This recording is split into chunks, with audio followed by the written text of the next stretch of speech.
La Cafetera es un programa de radio que se financia gracias a las aportaciones de los oyentes. Si te gusta el periodismo que defiende y sientes que te acompaña, hazte mecenas y ayúdanos. Infórmate en radiocable.com/mecenas. Hola, Resistencia. Somos Doris y Luisco, mecenas de La Cafetera desde hace más de 3 años, aún con la lagrimita emocionada en los ojos tras escuchar el relato de Ainhoa Goñi en la voz de Aria y Pachi. Y es que este relato nos toca muy de cerca. Somos la familia de 2 bailarinas que desde su infancia y realizando ese gran esfuerzo, con ese gran tesón que también ha descrito Ainhoa, en la actualidad les está permitiendo recorrer el mundo disfrutando de cada momento y viviendo de su pasión, que es ahora su profesión. Y nosotras, por supuesto, encantadas, siguiéndolas cada vez que podemos allá donde actúen. Como viven en el extranjero, este relato tan emotivo para nosotras ha hecho que cumplamos algo que hacía tiempo teníamos en mente: hacerlas también a ellas mecenas como regalo para que allí donde estén tengan información de calidad escuchando La Cafetera y colaborando para que llegue a todas nuestras expatriadas. Abrazos emocionados a toda la Resistencia.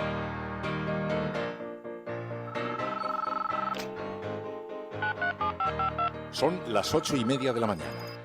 Las 7:30 en la Casa Museo de José Saramago, en Tías, Lanzarote. Buenos días, mundo. ¿Quieres un café?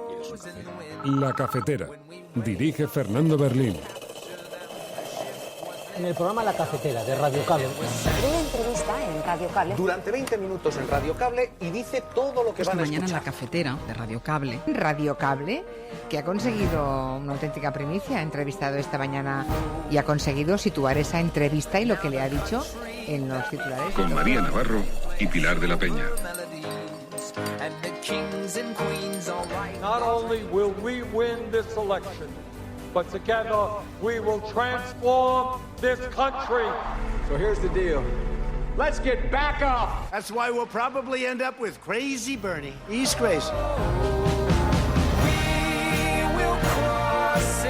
Porque a veces no es solamente la voluntad de los hombres de abusar, sino que también la posición de las mujeres de ser abusadas. Tenemos que corregir al que abusa y también tenemos que decirle a la persona abusada que no puede permitir que eso ocurra y que la sociedad entera la va a ayudar y respaldar en denunciar y en evitar que esos hechos sigan ocurriendo. We must urgently transform and redistribute power if you are to safeguard our future and our planet. That is why all men should support women's rights and gender equality. That is why I am a proud feminist.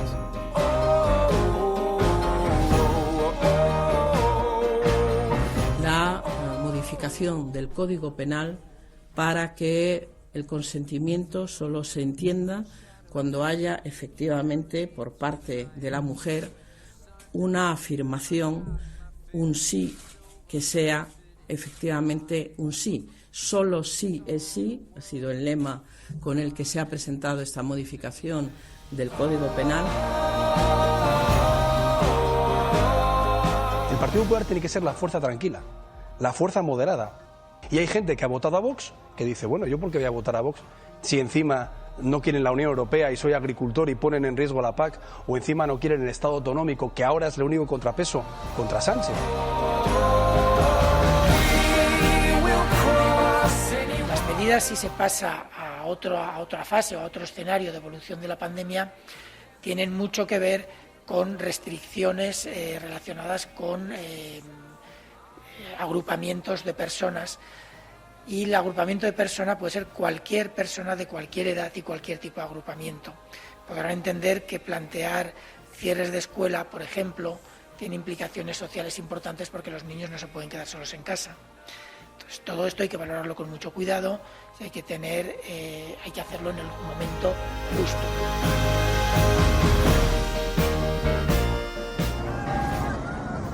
Help me! Help me! Help me! Please help me! Help me! Help me! Please, baby, help me!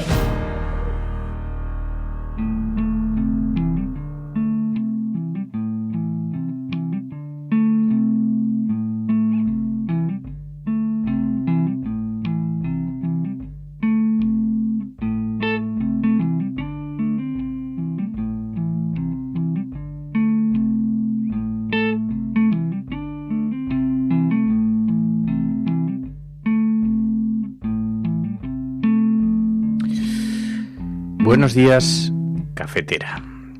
A pesar del clamoroso silencio europeo sobre lo que está ocurriendo en Grecia, la tensión no está pasando desapercibida para los ciudadanos. Las imágenes que se difunden en las redes sociales retratan la peor cara de Europa: el fracaso. Vemos lanchas abriendo fuego, destruyendo el motor de embarcaciones repletas de familias enteras que vienen huyendo de la guerra y la miseria. Vemos a la policía fronteriza recibiendo con gases lacrimógenos a hombres, mujeres y niños. Vemos a madres limpiando los ojos a criaturas rotas en lágrimas por efecto de los gases. Estamos viendo a patrullas de ultraderechistas golpeando a las ONGs y a medios de comunicación. Y estamos viendo a la Unión Europea apoyando públicamente la deplorable conducta de Grecia. La llamada crisis migratoria entre Turquía y Grecia, que en realidad es la crisis migratoria europea, se ha desbordado. Las políticas de Atenas y Ankara han dejado atrapadas en la frontera a más de 15.000 refugiados, que se suman a todos los que venían de antemano. Y lejos de condenar la violencia que esto está desatando, la Unión Europea ha acudido rauda a apoyar al gobierno griego que está conteniendo ese flujo masivo propiciado por el presidente turco Erdogan. Grecia ha invocado las cláusulas de solidaridad del tratado que prevén la asignación de fondos extraordinarios, el envío de expertos a la zona, y la agencia de fronteras Frontex dice que Atenas ya le ha pedido ayuda para lanzar una operación de intervención rápida en su frontera exterior. Y si Grecia no es capaz de frenarlo, es incapaz de gestionarlo, tendrá que hacerlo la Unión Europea. La Europa que se muestra tan firme contra la ciudadanía griega cuando se habla de dejar de pagar la deuda, ahora se queda timorata, cobarde, sometida, cuando tiene que obligar a que se respeten los derechos humanos. Europa está fracasando estrepitosamente en la gestión humana de la migración. Y luego nos preocupará y nos llamará la atención que los ciudadanos europeos dejen de sentirse acogidos por esta superestructura financiera llamada Unión Europea.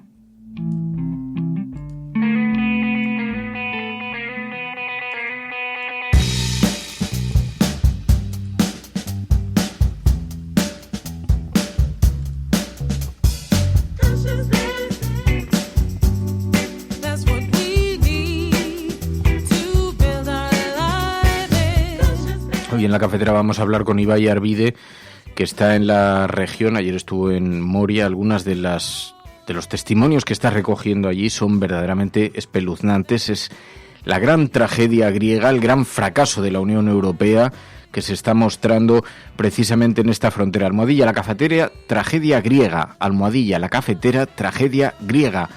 Os pedimos, por favor, que utilicéis ese hashtag y que nos hagáis llegar a través del mismo vuestras opiniones para que se escuche la voz de los ciudadanos, para que se escuche la protesta de la gente. Almohadilla, la cafetera, tragedia griega, es el hashtag con el que vamos a organizar la conversación, porque en efecto Europa está siendo incapaz de gestionar la crisis migratoria. Todo el mundo pone las etiquetas Grecia, Turquía, es la Unión Europea la que está fracasando, es decir, son todos los países de la Unión Europea que tienen responsabilidades compartidas en la gestión de la migración, y mientras algunas instituciones solo ven los números macro, los grandes flujos migratorios, hay historias familiares de individuos, de niños, de mujeres, de hombres, de ancianos que están tratando de cruzar las fronteras en un drama humano sin precedentes y a los que impasiblemente estamos dejando a su suerte frente a las hordas del fascismo, de la locura y del miedo concentrado, explicitado en estas situaciones de las que hoy le preguntaremos a Ibai Arvide, aquí en la cafetera. María Navarro, buenos días. Buenos días. ¿Qué tal? Bien, yo diría que además, mientras nos esforzamos en humanizar la ideología fascista en Europa, no nos esforzamos tanto, y de hecho sí que nos esforzamos en deshumanizar a personas que se juegan la vida para llegar a nuestras costas, ¿no? Entonces igual nos iría mucho mejor si consiguiésemos humanizar a todas estas personas que al fin y al cabo son seres humanos, y dejamos de humanizar y de esforzarnos tanto en intentar entender y humanizar la ideología fascista. Bueno, es vergonzoso el silencio informativo en las portadas de los medios de comunicación en España. Solamente el periódico El País y La Vanguardia llevan una fotografía referida a este asunto. El resto de los medios de comunicación anda muy preocupada con el contagio del coronavirus que se sigue extendiendo y con asuntos llenos de historias anecdóticas y menores en las portadas de los periódicos, mientras lo que está ocurriendo en la frontera de Grecia con Turquía apenas ocupa unas líneas en algunos medios de comunicación. Es un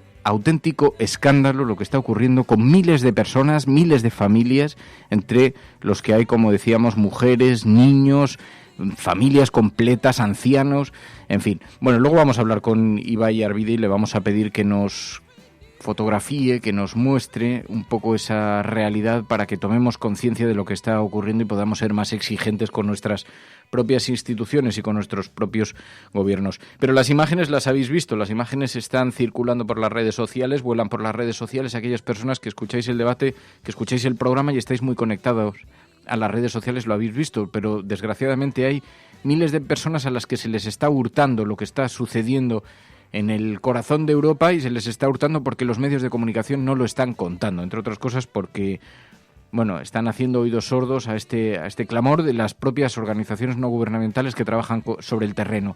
Pero hemos visto incluso a guardacostas griegos arremetiendo contra pateras, les hemos visto abriendo fuego junto a las pateras, hemos escuchado gritos terribles del estilo de París como conejos y por eso venís aquí. Hemos escuchado todo tipo de desmanes de población, de policía, bueno, guardacostas griegos abordando barcas repletas de mujeres, hombres y niños.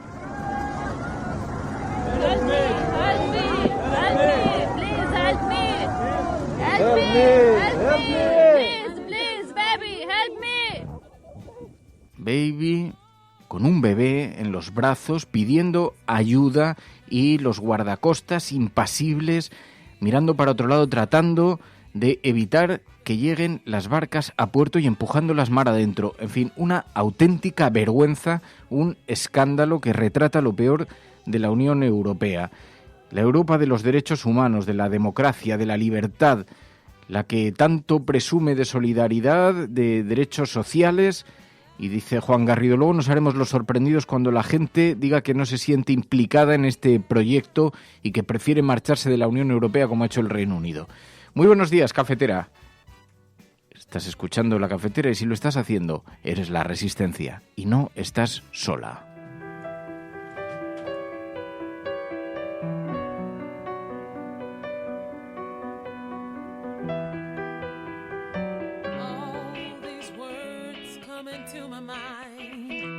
Sometimes I fear, but I remain quiet. They will never understand. These words are my sword. They will never understand. Silence sets them on fire. Now red is over blue. Claro, la contradicción, en efecto, como recuerdan los oyentes, es que se produce en Grecia, que es un país en la Unión Europea, por cierto, que tuvo que soportar las más absolutas presiones financieras para que no incumpliese el pago de la deuda. ¿Os acordáis que se cortó hasta el chorro financiero? Se bloquearon los cajeros electrónicos para que los ciudadanos no pudieran sacar dinero cuando amenazaron con dejar de pagar la deuda. Pues bien, esa misma Unión Europea, tan contundente para algunas cosas, impasible ante un fenómeno como el de la migración y la desesperación. Pero, en efecto, la gran contradicción es que no solo es un problema de la Unión Europea, es que se está tragando toda la responsabilidad en un club que supuestamente nace para proteger este tipo de cuestiones y para defender este tipo de cuestiones, entre otros la solidaridad. Pero Grecia de pronto tiene que gestionar un fenómeno que claramente le ha sobrepasado, que es absolutamente incapaz de gestionar y de controlar. Bueno, hoy es martes en La Cafetera. Ya sabéis que los martes hablamos aquí en La Cafetera también de medio ambiente, de ecología. Otro de los asuntos en los que los negacionistas y la extrema derecha se fijan para evitar tomar iniciativas. Hablaremos con Juan López Duralde y precisamente comentaremos eso, el negacionismo populista de la ultraderecha sobre la ecología, sobre el medio ambiente. Lo haremos aquí en un rato después de que conversemos con Ibai Arvide. Pero os decía, hoy es clamoroso el silencio, además, no solamente institucional, también lo vemos en las portadas de los periódicos. Sí lo lleva el periódico de Cataluña. Los refugiados denuncian brutalidad policial en Grecia. No son los refugiados los que lo están denunciando, lo están atestiguando las propias ONGs, los medios de comunicación que están allí desplazados. pero en una fotografía un bote con migrantes llega a la isla griega de Lesbos. Ayer un bote lleno de niños, una embarcación repleta de niños, hay un niño desembarcando, un padre bajando en brazos a otra criatura. Esto en la portada del periódico de Cataluña. También en la portada del periódico El País, alta tensión en las fronteras de Grecia. La presión migratoria se agrava ante la estrategia turca de permitir el paso de los refugiados. El flujo generó escenas de tensión en Grecia, cuyas fuerzas de seguridad repelieron con dureza los intentos de entrar. Bueno, en primer lugar, hablar de la presión migratoria es deshumanizar un fenómeno que implica a mujeres, niños, ancianos. No es presión migratoria, son decenas de miles de seres humanos tratando de huir de la guerra, de la desesperación, del hambre, que están intentando llegar a Grecia, tratando de llegar a la Unión Europea. Lo que está haciendo la Unión Europea es mirar hacia otro lado, es permitir que se provoque semejante conflicto, responsabilizar a Erdogan, que está desbordado también por la gestión de una crisis de la que además trata de sacar partido, pero desbordado en todo caso. Responsabilizar a Erdogan lo que nos hace es no responsabilizarnos de haber fracasado en las gestiones previas, porque la culpa de todo esto, de que haya desembocado en esto, viene de antes, viene de no haber conseguido evitar que esta situación se produzca, y ahora tenemos a miles de personas atrapadas. En La Vanguardia, en la portada, avalancha humana sobre Grecia, avalancha de miles de personas entre refugiados e inmigrantes económicas. Lo había advertido Erdogan, que no era capaz de gestionar y de sostener el peso de la migración. Dice, los inmigrantes económicos se han lanzado en los últimos días desde Turquía sobre las fronteras terrestres y marítimas de Grecia, que ha solicitado la ayuda de la Unión Europea. Un niño sirio murió ahogado frente a la costa de la isla de Lesbos. Bruselas instó ayer a Ankara a cumplir los acuerdos firmados, dice La Vanguardia hoy en su portada, con otra imagen demoledora de familias con niños en los brazos tras las concertinas de la frontera. En fin, un asunto que, en efecto, tiene desbordado al país, tiene desbordado también a Turquía, pero sobre todo desborda la conciencia europea. Esto es La Cafetera. Si lo estás escuchando, no estás sola. Sigue con nosotros, que tenemos que conectar ahora enseguida con Ibai Arvide. Es un programa de radio que se financia gracias a las aportaciones de los oyentes. Si te gusta el periodismo que defiende y sientes que te acompaña, hazte mecenas y ayúdanos. Infórmate en radiocable.com/mecenas.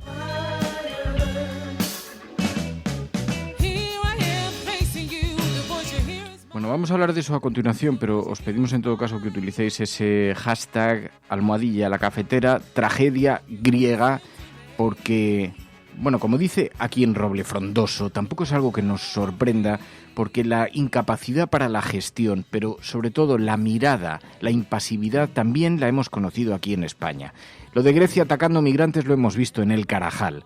Asesinatos impunes que quedan sin resolver después, tanto en los tribunales como ante las instituciones internacionales. Y dice Galgo Callejero, dejar esto en manos de Erdogan ya es un fracaso en sí. Europa es un monstruo sin cabeza y paga para que le hagan el trabajo sucio, mientras nos va contando excusas y se va ocultando detrás de razonamientos y de dilaciones en el tiempo para evitar afrontar la crisis migratoria. Y, en efecto, algún día, dice José Alquebla, como no somos conscientes, a mí me sorprende además que no la incapacidad para la mayor parte de los medios de comunicación para no ver lo que está ocurriendo. Mientras que le hemos dedicado al coronavirus portadas, páginas, tertulias, la incapacidad de los grandes medios de comunicación para ver que estamos asistiendo a la égira más importante de la historia europea, miles de personas atravesando la Unión Europea en busca de una oportunidad para salvar su vida, gente huyendo de la guerra, de la miseria, del hambre, unas historias que van a recordar por generaciones las familias que han tenido que atravesar Europa y están siendo recibidas como están siendo recibidas en Europa. En fin, es un absoluto escándalo y los gobiernos mirando para otro lado. Ya nos echaremos las manos a la cabeza cuando la historia nos termine juzgando. Bueno, escuchas La Cafetera, si lo estás haciendo no estás sola.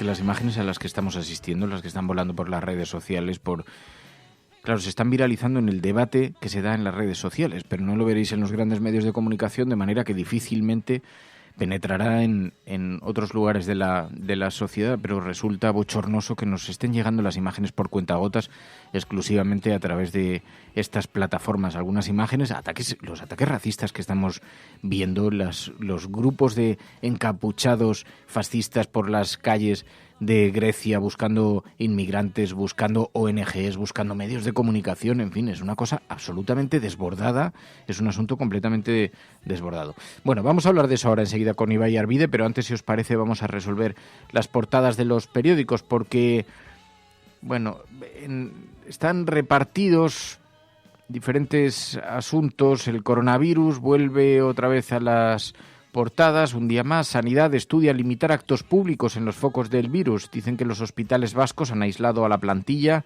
Resulta que había una doctora que estaba contagiada por coronavirus y entonces hay preocupación de que el contagio se haya podido extender. Así que hay hospitales vascos que han aislado a la plantilla, han suspendido las prácticas con los alumnos y también Sanidad está estudiando medidas como impulsar el teletrabajo en algunas regiones, en algunos lugares de España donde se hayan podido dar la concentración mayor de casos y también impedir la asistencia a las escuelas para evitar las multitudes. Resulta que también se ha producido un gran contagio en una misa religiosa, de manera que se está hablando de las concentraciones humanas. Le va a dar un patatús a la ultraderecha y a Vox, porque como acaben prohibiendo el acceso a los toros, a las misas y a la Feria de Abril, les va a dar un síncope.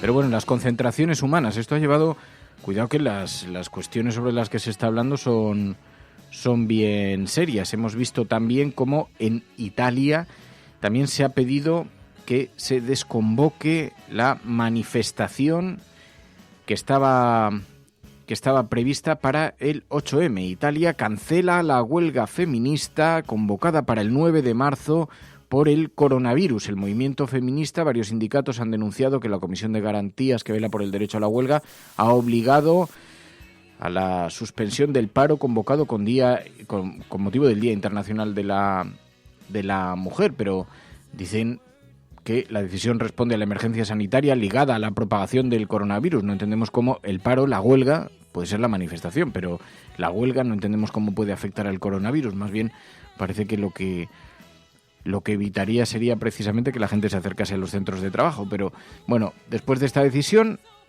en todo caso, las noticias todavía se siguen publicando hoy en las portadas. En el periódico El Mundo, la OCDE advierte del riesgo de recesión en Europa por el coronavirus. Todas las miradas puestas en la primavera y confiando que el efecto del calor limite los contagios, porque en efecto se han rebajado las previsiones de crecimiento mundial por el impacto del coronavirus. Se ha alertado del riesgo de que la eurozona entre en recesión si la crisis sanitaria se prolonga, porque está produciendo múltiples problemas en todo tipo de sectores, especialmente aquellos que concentran su producción y su venta en la importación y en la exportación. Y esto, teniendo en cuenta que el foco inicial parte de China, pues ha provocado una auténtica alerta financiera.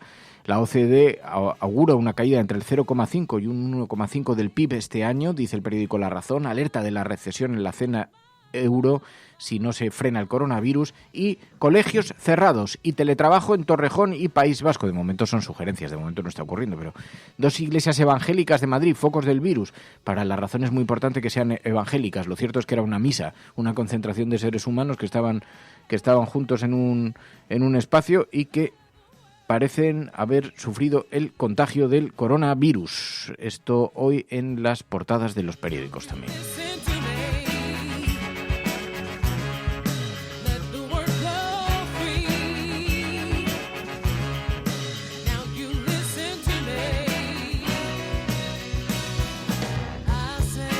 Y en efecto sí, se nos está anunciando medidas que están en estudio para combatirlo. Las medidas, si se pasa a otra fase o a otro escenario de evolución de la pandemia, tienen mucho que ver con restricciones relacionadas con agrupamientos de personas Y el agrupamiento de persona puede ser cualquier persona de cualquier edad y cualquier tipo de agrupamiento. Podrán entender que plantear cierres de escuela, por ejemplo, tiene implicaciones sociales importantes porque los niños no se pueden quedar solos en casa. Entonces, todo esto hay que valorarlo con mucho cuidado, hay que hacerlo en el momento justo. Pero, claro, no es una decisión sencilla, porque los niños cuyo contagio, además, en todo tipo de patologías y de enfermedades, es verdad que aquí no son el foco de mayor preocupación, porque la preocupación viene a partir de los 35 años. Digo porque estadísticamente lo que estamos viendo con los contagios y las afecciones más severas están relacionadas también con una cuestión de edad, pero en todo caso es una decisión bien compleja que tienen que tomar las autoridades sanitarias y que en efecto implica dejar en casa a alguno de los progenitores, a alguno de los padres, de las madres, cuidando de las criaturas. Así que, bueno, el caso es que está ahora mismo en el debate público, está en el debate y sin todavía ninguna respuesta clara. Bueno, vamos a hablar enseguida con Ibai Arvide, aquí en la cafetera. En la naturaleza del hombre está que seamos buenos los unos con los otros, que nos hagamos felices y nos ayudemos a prosperar. El ser humano es así. El odio no es intrínseco a nosotros. El mundo es muy grande y todas y cada una de las personas tienen cabida en él. Aquí todos deberíamos ser iguales. Criaturas libres y hermosas, sostenidas por una tierra rica. Una tierra que tiene capacidad suficiente para alimentar a toda su población. Pero no lo hace. La codicia nos ha perdido. El materialismo nos ha cegado y nos ha empujado a la ignominia. O lo que es peor, a la indiferencia. Pusimos la investigación y el desarrollo al servicio de nuestro bienestar.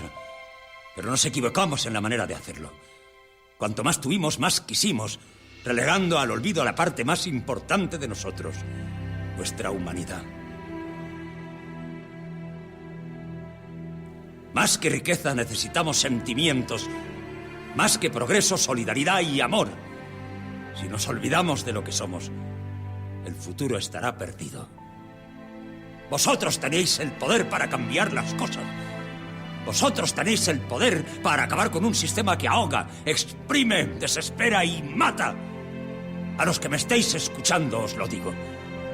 La felicidad es posible. La vida es posible. No escuchéis esa voz que dice, poco puedo hacer. Porque muchos pocos es mucho. Y juntos podemos construir un mundo nuevo. Un mundo mejor donde hombres, mujeres y niños puedan comportarse y desarrollarse como hombres, mujeres y niños. Luchemos por una vida digna donde nadie pase hambre, donde no exista la miseria. Ciudadanos, en nombre de la razón, unámonos contra la delirante injusticia del hambre.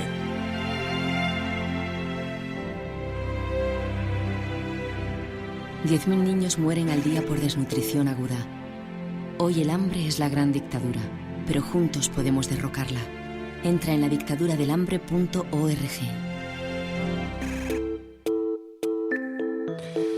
Bueno, pues estábamos hablando de la ignominia, de lo que está ocurriendo en Grecia. Ibai Arvide, muy buenos días. Hola, buenos días, Fernando. Buenos días a todos los oyentes de la cafetera. Oye, estamos siguiendo con muchísima atención lo que estás publicando en las redes sociales, lo que estás publicando en tus informaciones sobre lo que ocurre en Grecia. ¿Dónde estás ahora mismo?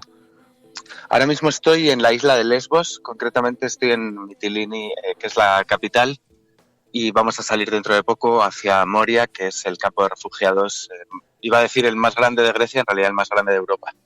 Ayer estuviste allí también en el campo de refugiados, ¿no?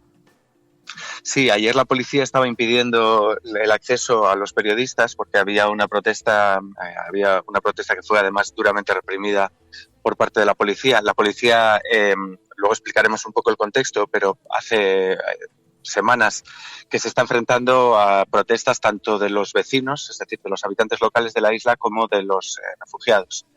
Han decidido dejar de utilizar material antidisturbios contra los locales por las consecuencias políticas que esto estaba teniendo en las autoridades griegas pero ayer pudimos comprobar cómo este material antidisturbios que ya no usan contra los griegos lo siguen utilizando contra los migrantes y refugiados, en concreto contra las comunidades de refugiados africanos que ayer se movilizaron pidiendo que se restauren los transportes públicos hacia Mitilini. Llevan 2 días cortados precisamente como consecuencia de la acción de los grupos de fascistas organizados que están realizando controles en la carretera para impedir que los refugiados vengan a Mitilini y sobre todo para impedir que los trabajadores de ONG y de los medios de comunicación podamos ir a Moria. Y te quería preguntar, Ibai, porque estamos percibiendo la impresión que nos trae la forma en la que se está explicando este asunto, da la impresión de que se ha producido un estallido repentino. Pero el problema de Moria no es un problema que esté surgiendo ahora. Moria es un campo que ha sido abandonado con miles de personas en su interior a la suerte de no se sabe qué, ¿no? Exactamente, es una explosión, pero no es repentina, ni mucho menos. Hace muchos años que llevamos avisando que las condiciones de insalubridad, de hacinamiento, de inseguridad que se viven en Moria, y no solamente en Moria, en Vial, en Quíos, en el campo de refugiados de Samos, es decir, en todas las islas del Egeo septentrional, se está viviendo la misma situación, y es una situación que no solo no pilla a la Unión Europea desprevenida, sino que es consecuencia de las políticas que la Unión Europea ha impuesto a esta parte del mundo. En Moria hay 3.500 plazas, es decir, el campo oficial tiene 3.500 personas como albergadas oficialmente, y todas las demás viven en campos informales, es decir, en tiendas de campaña autoconstruidas con madera y con plástico, rodeados de toneladas de basura que nadie recoge. Ayer estuvimos al lado de un riachuelo del que ya no es visible el agua y que está completamente sepultado por toneladas de botellas de plástico y de bolsas de basura. Parte de esta basura los habitantes de Moria la queman porque es insoportable la cantidad de basura que pueden tener alrededor, y esto hace que el olor a plástico sea una de las características que se te mete dentro del cuerpo cuando visitas Moria o uno de estos campos. Es muy reconocible porque recuerda mucho al olor de Idomeni, de aquel campo de refugiados informal que había en la frontera de Grecia con Macedonia del Norte. Todas estas personas que viven ahí, además, dependen de las ayudas de las ONGs. Por eso la violencia que estamos viendo estos días es una violencia tremenda, es una violencia descarnada, pero no es una violencia ciega. Tiene objetivos políticos y el objetivo es que las ONGs abandonen la isla para que las personas que están en esta situación de desamparo queden aún más desamparadas. Las ONGs, además, hay muchos trabajadores y trabajadoras de las organizaciones no gubernamentales que están aterrorizados, tienen miedo de moverse por la isla, tienen miedo de... Ayer incluso supe el caso de varios voluntarios de diferentes nacionalidades que hace 3 días que están en casa, que piden comida a domicilio para no salir a comprarlas porque tienen miedo de volver a recibir palizas si son reconocidos como voluntarios en la calle. Lo que hacen estos grupos de fascistas precisamente es parar los coches, comprobar si los coches son alquilados, hacer preguntas en griego y pedir la documentación. Y de esta manera consideran eligen quién es blanco de sus ataques. No han atacado a ningún griego, y a todas las personas que consideran que están aquí para ayudar a los refugiados, pues hemos visto cómo daban palizas, rompían coches, etcétera. ¿Qué hace la policía ante la actuación de estos grupos? No hace nada, pero no hace nada en un sentido de complicidad activa. Ayer vimos desde lejos, porque por motivos obvios no nos acercamos demasiado para ver lo que estaban haciendo este grupo de fascistas que estaban bloqueando la calle, pero sí que pudimos ver cómo coches con sirenas de la policía, es decir, patrullas de la policía, pasaban a través de este control de carreteras establecido por los fascistas sin que ellos interrumpieran la marcha de los policías y, por lo que comprobamos, sin que la policía hiciera nada ni desmontara esta especie de checkpoint racista que está cortando, recordemos, no una carretera transversal, la carretera principal que conecta Mitilini con el campo de refugiados de Moria, pero también con la parte norte. Es decir, está completamente condicionando la vida de la isla. Pero la policía no hace nada porque tiene miedo de que si actúa vuelva a encontrarse con las manifestaciones y disturbios fuertísimos con los que se vio la semana pasada, en los que no participaban, y esto es lo que hay que aclarar, solamente los miembros de la extrema derecha, sino una enorme parte de la población, prácticamente toda la población de la isla, que en algunos casos comparte las motivaciones racistas para movilizarse en contra de los campos de refugiados, pero en su mayoría lo que están es protestando contra el gobierno y contra la Unión Europea por la situación de abandono en la que han dejado a las islas. En este sentido, a pesar de que pongamos el foco en la actuación de los fascistas, tenemos que recordar que no, ni mucho menos toda la población de la isla se ha vuelto racista, y que ni mucho menos todas las movilizaciones que está habiendo estos días tienen este carácter. Lo que sí que reclaman es soluciones, porque lo que ven es que estas personas están aquí completamente abandonadas, sin que la Unión Europea y sin que el Gobierno central de Grecia tengan ninguna voluntad de solucionar su situación.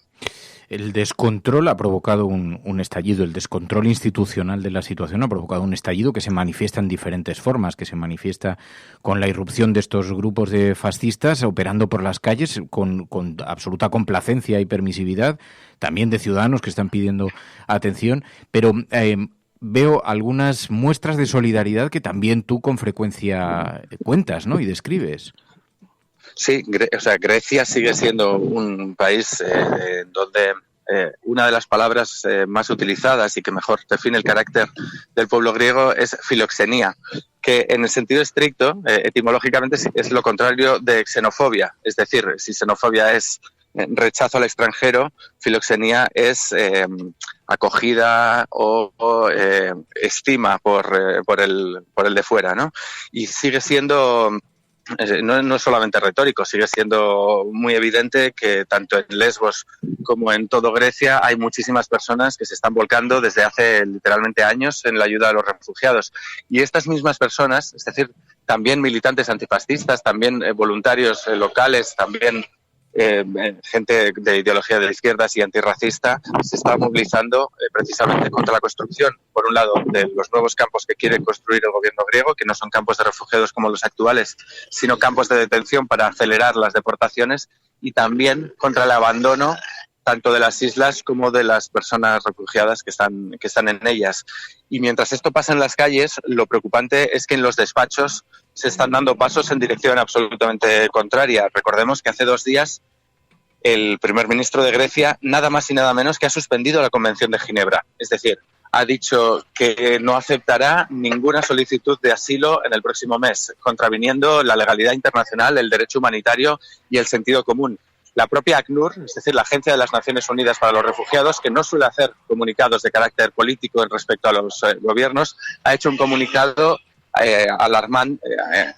alarmada por lo que supone la suspensión de la Convención de Ginebra, recordando que Grecia no tiene derecho, según el derecho internacional, a suspenderla y a rechazar todas las solicitudes de asilo. Y lo más preocupante aún es que hemos visto cómo durante los últimos años hemos asistido a la intervención directa de Grecia. En muchas ocasiones en la cafetera hemos hablado de cómo Europa estaba imponiendo determinadas políticas a Grecia y Grecia no podía ser considerado un país del todo independiente. Y sin embargo, cuando Mitsotakis decide suspender los derechos humanos de los migrantes y refugiados, es decir, suspender la Declaración de Ginebra, Europa no solamente no hace nada, sino que convoca una cumbre de ministros del Interior, es decir, considerando que lo que está pasando en las islas no es una cuestión ni de política exterior ni de asuntos sociales, sino de cuestiones securitarias. Sí, estábamos denunciando precisamente esa contradicción, como es capaz la Unión Europea de bloquear los cajeros automáticos, de ejercer un auténtico bloqueo financiero cuando ven amenazada la deuda y, sin embargo, miran con total indiferencia este fenómeno que está ocurriendo. ¿Cuánto está conectado con la crisis fronteriza con Turquía? Mucho, por un lado porque las motivaciones del ultranacionalismo griego que el nacionalismo griego comprende no solamente a la extrema derecha como tal, sino también a la extrema derecha de la que hemos hablado en otras ocasiones, como Amanecer Dorado o Solución Griega, sino también una parte significativa del gobierno actual griego. Tiene siempre un enemigo exterior por el que justifica todas sus políticas. Ese enemigo exterior es Turquía, y ahora mismo el papel de Erdogan abriendo las fronteras y utilizando como moneda de cambio a los refugiados es a su vez utilizado por el nacionalismo griego para su propaganda y su actividad antiturca. Por otro lado, está muy conectado porque al fin y al cabo las guerras de las que salen, el tipo de gente que llega a la frontera terrestre en Evros y las personas que llegan aquí, pues tienen orígenes similares, y además todo está envuelto, como decía, de una propaganda tanto por el lado turco como por el lado griego. Es decir, Turquía está tratando de inflar los números y explicando que está llegando una cantidad de gente que es mentira. No está llegando tanta gente ni a la frontera terrestre ni a las islas, y Grecia por su parte lo que está haciendo es una guerra de propaganda al contrario, negando la evidencia, negando que ayer hubiera 2 muertos. Por ejemplo, ayer todos los medios afines al gobierno de Nueva Democracia negaban que en la frontera terrestre la policía hubiera matado a un refugiado sirio, cuando hay muchísimos vídeos y cuando tenemos allí periodistas, compañeros de los que no podemos dudar de su rigurosidad, que han confirmado que esta persona murió como consecuencia de la represión de la policía y del ejército griego,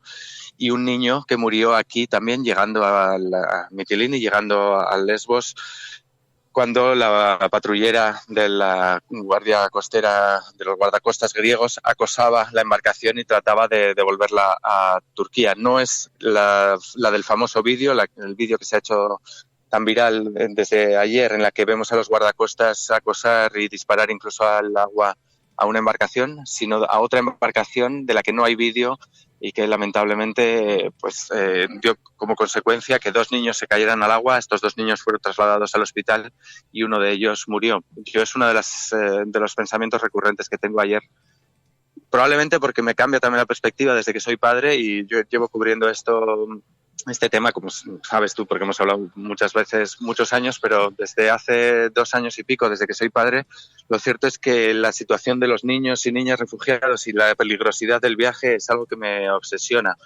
Y desde ayer no me quito de la cabeza esta madre, este padre, estos familiares que tienen que estar pensando una y otra vez el momento en el que los guardacostas griegos provocaron que su hijo cayera al agua y como consecuencia de ella muriera ahogado. Sí, porque luego está el retrato ese caricaturesco que hacen algunos. Ahora estaba viendo precisamente en el hashtag que se cuela siempre algún tipo, y ese retrato caricaturesco que se hace sobre la migración de hombres fuertes que entran enfrentándose a la policía, a las autoridades, cuando tú enviabas algunas fotografías de los campos y decías, de ese retrato a la realidad, donde son campos llenos de niños, llenos de familias, llenos de mujeres, llenos de ancianos, hay una distancia gigantesca, ¿no?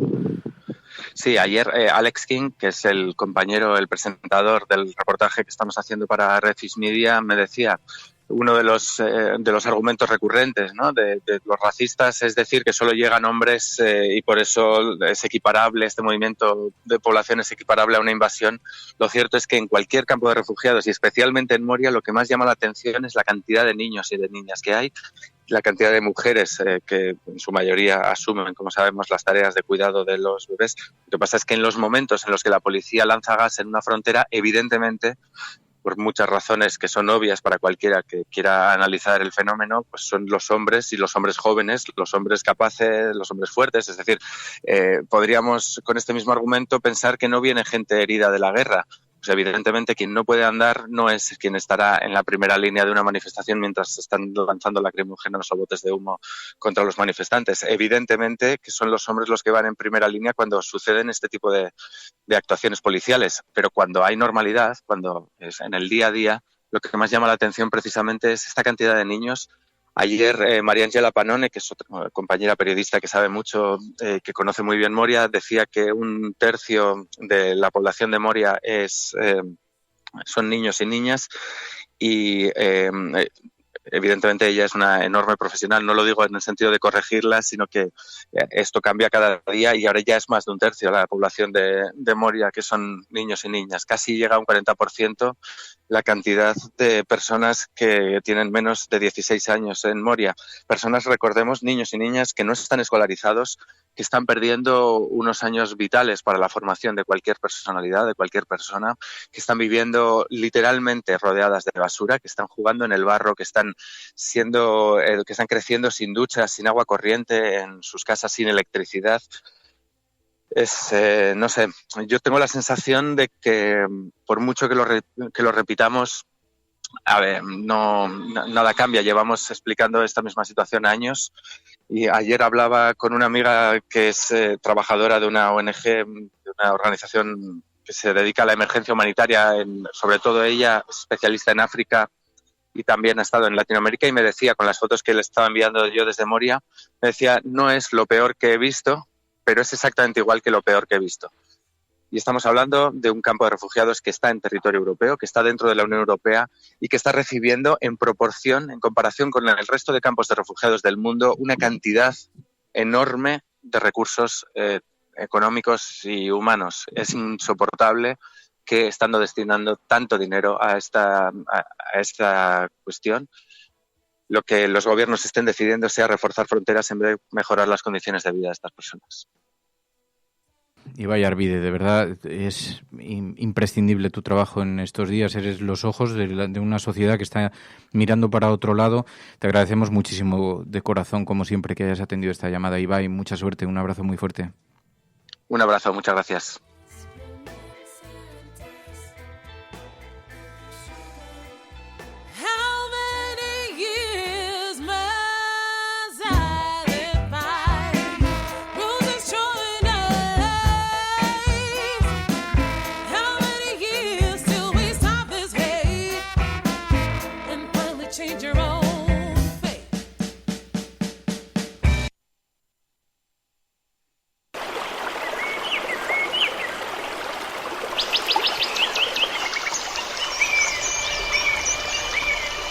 Que aseguran que el calentamiento global provoca cada año en el mundo 7 millones de muertes prematuras, más que las causadas por el SIDA y la malaria, por ejemplo.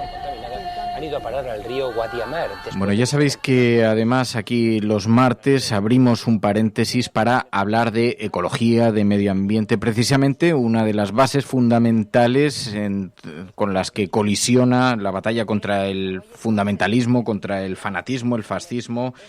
Juancho López Duralde, muy buenos días. Hola, buenos días, Fernando. Estábamos escuchando los testimonios de lo que está ocurriendo en Grecia, la irrupción de estos grupos fascistas, y nos estamos dando cuenta que hay un gran campo de batalla, un gigantesco campo de batalla, donde son muchas las cuestiones que se colocan como muro frente al fundamentalismo, entre ellos la ecología, el medio ambiente. Estos días hemos escuchado declaraciones absolutamente negacionistas de la extrema derecha española, ¿no?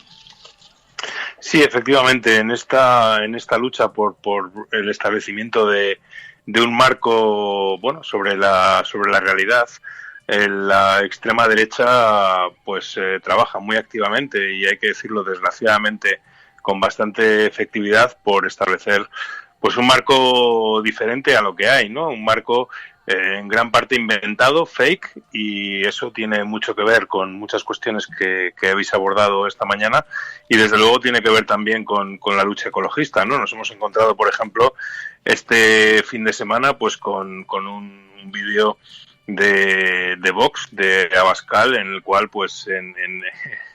en medio de la naturaleza, es un vídeo muy muy bien pensado, en el cual básicamente lo que viene es a cuestionar la existencia misma del cambio climático, abordando algunos de los tópicos típicos de la extrema derecha y con los cuales pretenden establecer su hegemonía en el medio rural, ¿no? Por supuesto, negando en primer lugar el cambio climático, o más bien la vinculación humana, la causa humana del cambio climático. En segundo lugar, acusando, y siempre lo hacen así, al ecologismo, a los ecologistas urbanitas, todos los males habidos y por haber, ¿no? Es decir, que no pasa nada en la naturaleza y que todo el alarmismo proviene de unos ecologistas que viven en las ciudades, no como él, por supuesto, que se erige, en macho alfa de la naturaleza, ¿no? En lo alto de una roca, en definitiva, establece un marco en el cual, pues ellos son los defensores del mundo rural frente al ecologismo urbanita y falso que se inventa el mito progre del cambio climático y que de alguna manera, pues lo que pretenden es perjudicar al conjunto de la humanidad con sus invenciones, ¿no? Este es el marco en el que nos pretenden situar y el marco que tenemos que combatir, porque realmente es muy tóxico, es muy dañino y desgraciadamente llega a mucha gente. Hemos visto incluso que decía Abascal, con la excusa del cambio climático nos están restando libertad. Sí, este es el marco, ¿no? Es el marco general que luego se concreta, por ejemplo, en discursos como el que se vivió en Madrid, anteponiendo la supuesta libertad de circular en coche frente al derecho ciudadano a respirar un aire puro, ¿no? Es decir, se pone el énfasis o ponen el énfasis la extrema derecha en todos estos ataques del ecologismo urbanita, y en esto insisten mucho para ganar al mundo rural, que no es un tema menor el tema del mundo rural, porque hay que tener en cuenta que en España, con el sistema electoral que tenemos, el peso del mundo rural, el peso electoral es muy grande, ¿no? Es decir, que difícilmente puede tener una mayoría quien no tiene una implantación relevante en ese mundo rural, ¿no? Entonces, en este marco, lógicamente, pues se contrapone todas las medidas que puedan ponerse en marcha contra el cambio climático, como pueden ser pues restricciones a la utilización del vehículo privado o restricciones a la utilización de determinados combustibles como el diésel, o limitaciones a las emisiones, o limitaciones al uso de vuelos de corta distancia, en fin, todas estas restricciones necesarias para combatir el cambio climático, un fenómeno que en primer lugar ellos niegan, no basándose en la evidencia científica, porque la evidencia científica es brutal y el consenso es muy grande y con muy poco margen al cuestionamiento, pasan por encima de la cuestión científica y simplemente van a la pura retórica y al puro negacionismo político, negacionismo oportunista o negacionismo populista, ¿no?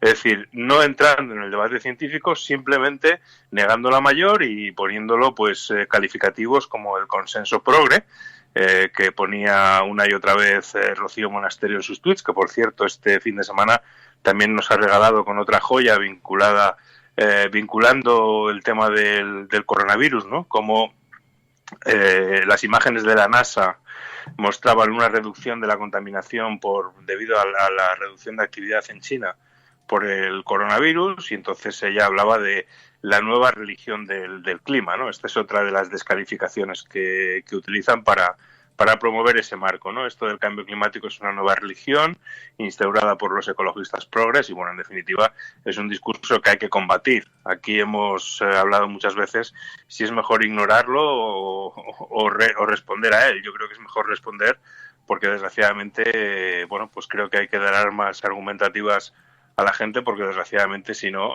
pues este marco puede imponerse, ¿no? Sí, los argumentos desde luego hay que rebatirlos, y hacía hincapié precisamente la extrema derecha española, negaba que hubiera base para creer en el cambio climático. Decía, nadie puede decirnos, no se puede probar que el cambio climático sea consecuencia del hombre. ¿Se puede probar? Es que es una mentira brutal, ¿no? Es decir, que la acumulación de pruebas es tan grande que realmente es un debate que ya no existe desde hace mucho tiempo, ¿no? Y sin embargo puede permitirse alegremente pues que un líder político se haga un vídeo diciendo esto y prácticamente sin respuesta, ¿no? Lo cual pues es escandaloso, porque en cierta medida, como digo, va estableciendo el marco que además influye en los otros partidos de la derecha, porque la influencia es clara, es decisiva, es decir, que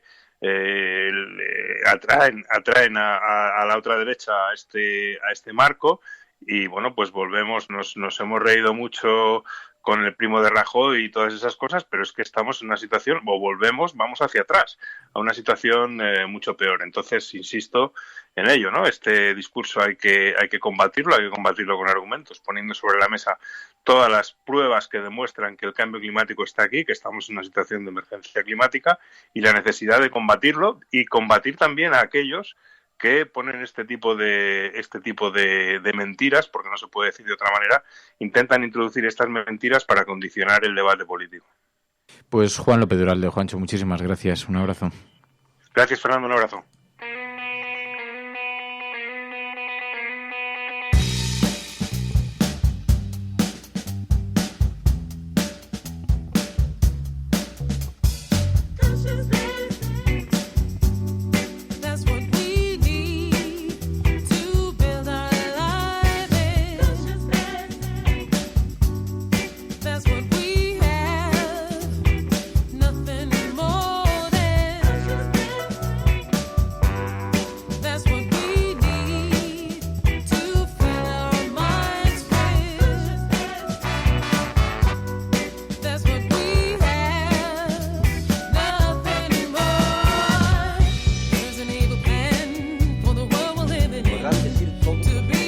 del mundo lo que quieran.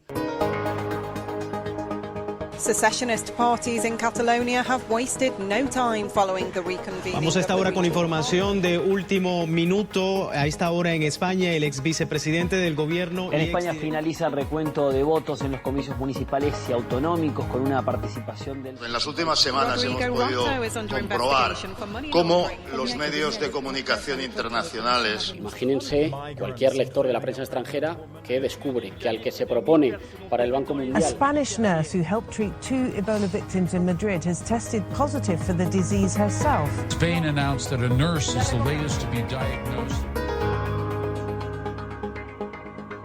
Bueno, pues ya sabéis que si ponemos el satélite a funcionar, la información que se recibe, información de actualidad a esta hora, tenemos que fijarnos en primer lugar en lo que ha ocurrido en Chile. Una extraordinaria polémica contra el presidente Piñera por decir que los abusos que se producen contra las mujeres no solamente es una cuestión de la voluntad de los hombres, sino también de la postura de las mujeres, de la postura pública de las mujeres, decía Piñera, y lo argumentaba así.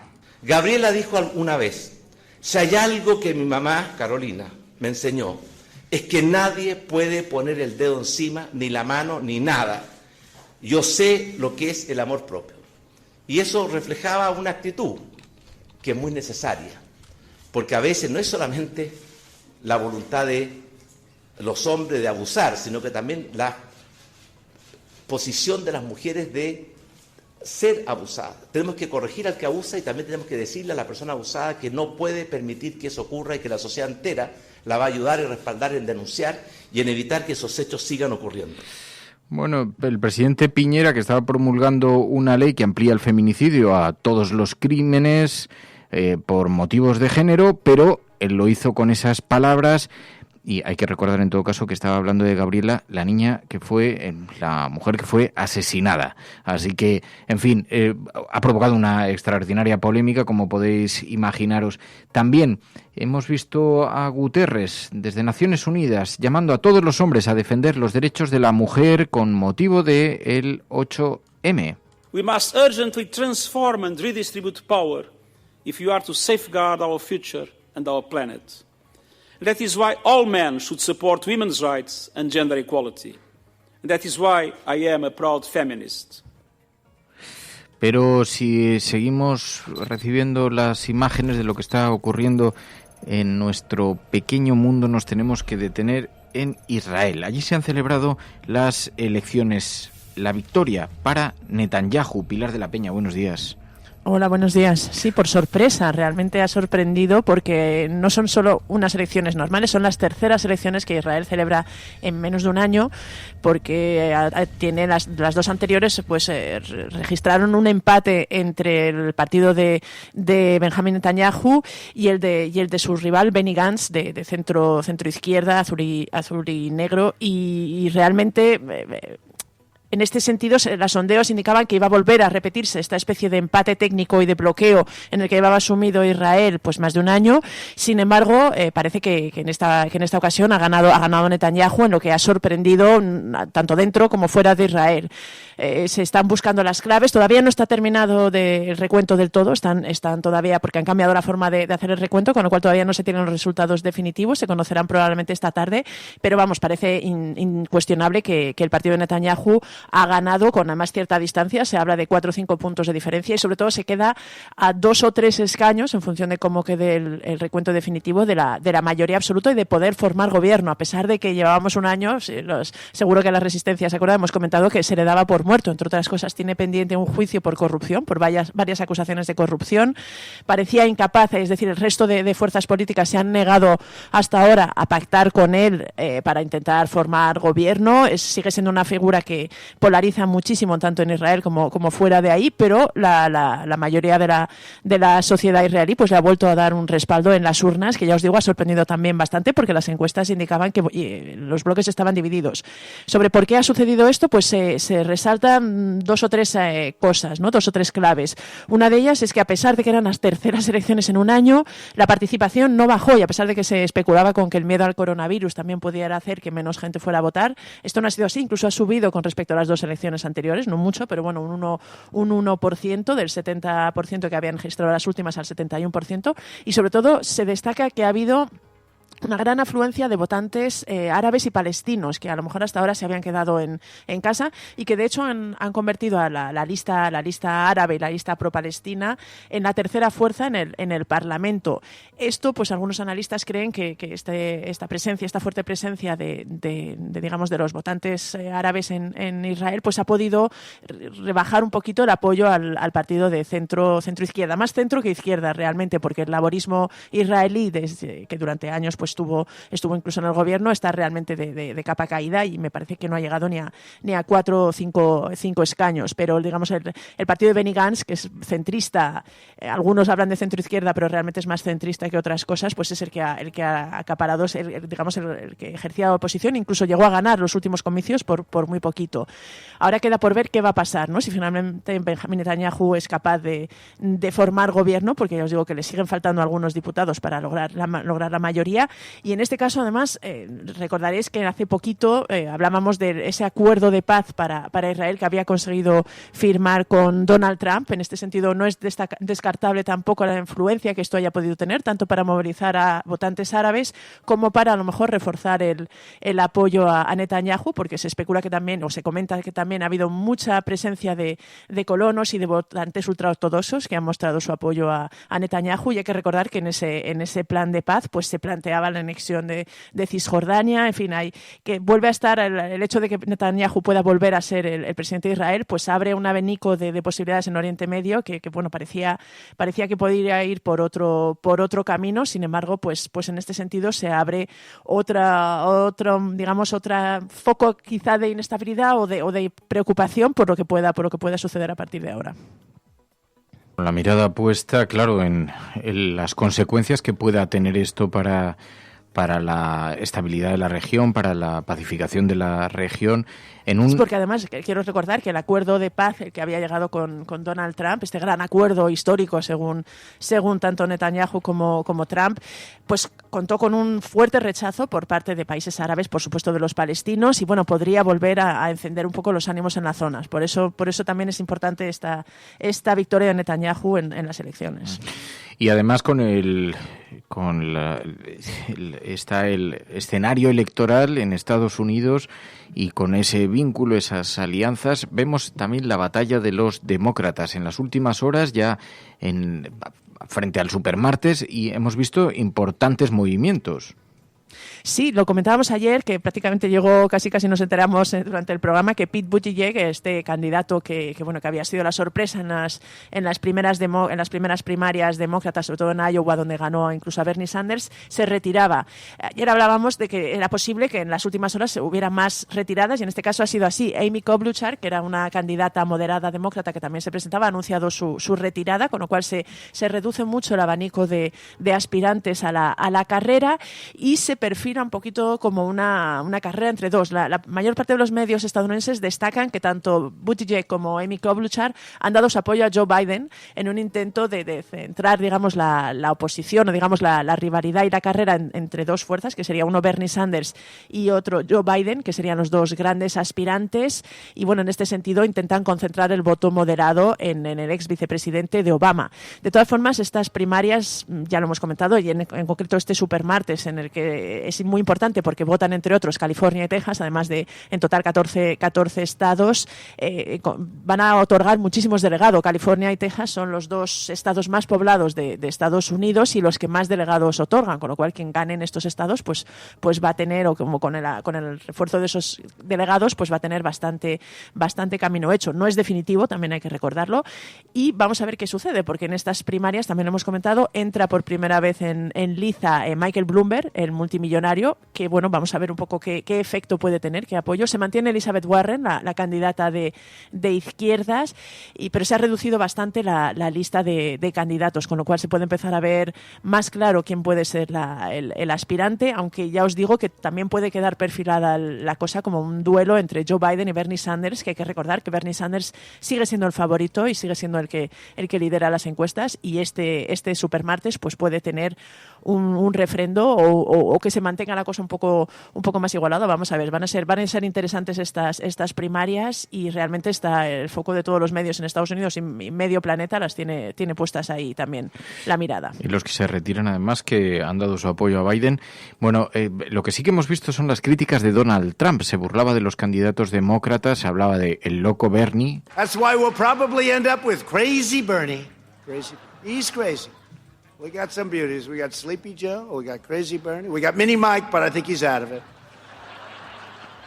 Así que mientras tanto Joe Biden hablaba en los Sleepy Joe le llama. Sí, y mientras tanto... Es esa manera de que tiene Donald Trump de ridiculizar y de hablar de sus rivales y en general de la política, ¿no? Bueno, es la actitud del matón de clase, del matón del colegio, ¿no? El que busca los motes, el que coloca los motes. Estamos muy acostumbrados, el arquetipo está perfectamente descrito. Y veíamos también en las primarias los anuncios electorales que lanzan los candidatos. Joe Biden decía, esta es una batalla por el alma de la nación. This is a battle for the soul of the United States of America. So here's the deal. Let's get back up. We're decent, we're brave, we're resilient people. Y Bernie Sanders decía, lo que está en juego es la transformación de este país. Take a look around you and find someone you don't know. Maybe somebody doesn't look kind of like you. Are you willing to fight for that person as much as you're willing to fight for yourself? Bueno, está por ver quién será el ganador. Mañana algo sabremos. No sé si a estas horas alguna información tendremos, Pilar, pero... Es difícil saberlo porque dependerá del recuento. Si os acordáis, en Iowa hubo un gran escándalo porque hasta 2 días después no se supo el resultado por un problema que hubo con la forma de recontar, con el programa informático y con el hecho de que algunos de los resultados fueran en asambleas casi a mano alzada. Veremos a ver, yo creo que algo sí sabremos a estas horas, por lo menos ciertos indicios, quizá no los porcentajes al detalle, pero algo probablemente se sabrá. Otra cosa que os quería comentar es que es complicada esta elección, incluso los dos candidatos. Si finalmente la carrera se reduce a Joe Biden frente a Bernie Sanders, son dos candidatos muy diferentes. En este sentido, Joe Biden es establishment, ha sido vicepresidente de Obama, intentará aprovecharse indiscutiblemente de ese legado de Obama, pero claro, es quizá más sencillo, por un lado, para Donald Trump volver a atraer a los votantes que le apoyaron, ¿no? Con esta, pues al final Joe Biden significa un poco la vieja forma de hacer política. En este sentido, Bernie Sanders aparece como alguien que tiene un mensaje diferente, mucho más ilusionador, mucho más de izquierdas, es verdad, que es quizá la pega o el que le ven a algunos moderados, ¿no? Que a lo mejor es demasiado revolucionario para Estados Unidos, pero quizá el país esté en un momento en el que realmente elegir entre dos extremos puede ser quizá el momento, no lo sé, es difícil saber por dónde pueden ir las cosas, pero claramente es una elección y una votación que puede determinar un poco hacia dónde va a ir el futuro político de Estados Unidos. Bueno, seguimos aquí en la cafetera.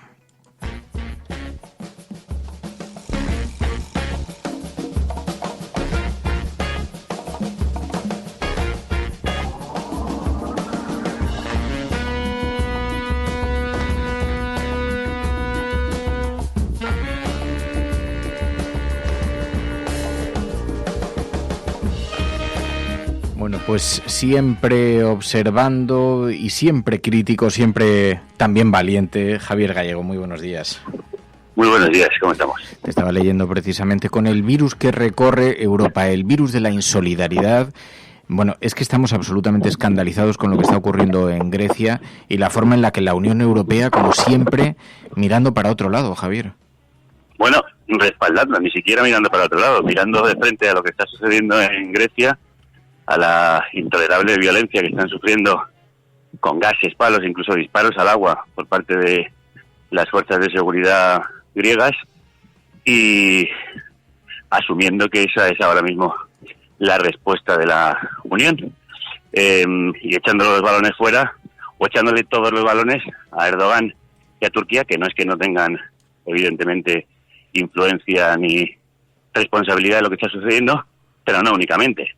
Hay que recordar que Europa lleva desde el año 2015 sin asumir sus propios compromisos de repartir y distribuir a los refugiados por el continente, un continente que tiene además capacidad de sobra para asumir a esas miles de personas que llegan, y que subrogó en Turquía la responsabilidad de hacer el trabajo sucio, de quedarse con la basura y gestionarla. Erdogan ahora mismo también tiene una crisis en Siria, donde está intentando descabalgar a al-Assad y su apoyo ruso de Putin, y quiere la ayuda de la Unión Europea, igual que cuando quiere dinero, abre las fronteras también para obligar a la Unión Europea a actuar.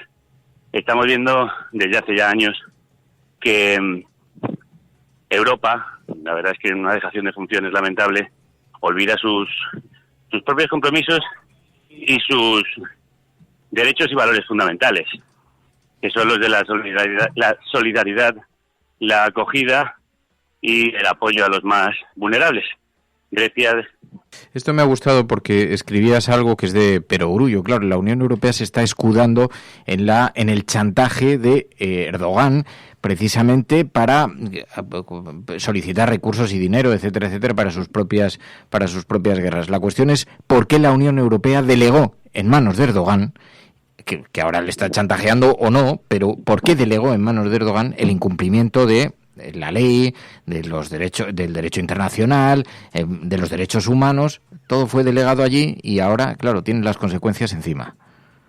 Bien, sí, lo que yo digo es que cuando dejas que la mafia te gestione la basura, la mafia te chantajea. Erdogan lo hace de manera periódica, cuando se le acaban los fondos o cuando quiere más dinero, más ingreso de efectivos, pues utiliza siempre las mismas tácticas de abrir fronteras y mandar oleadas de refugiados. Pero, como bien dices, ¿por qué Turquía tiene que ocuparse de un problema que también compete a Europa?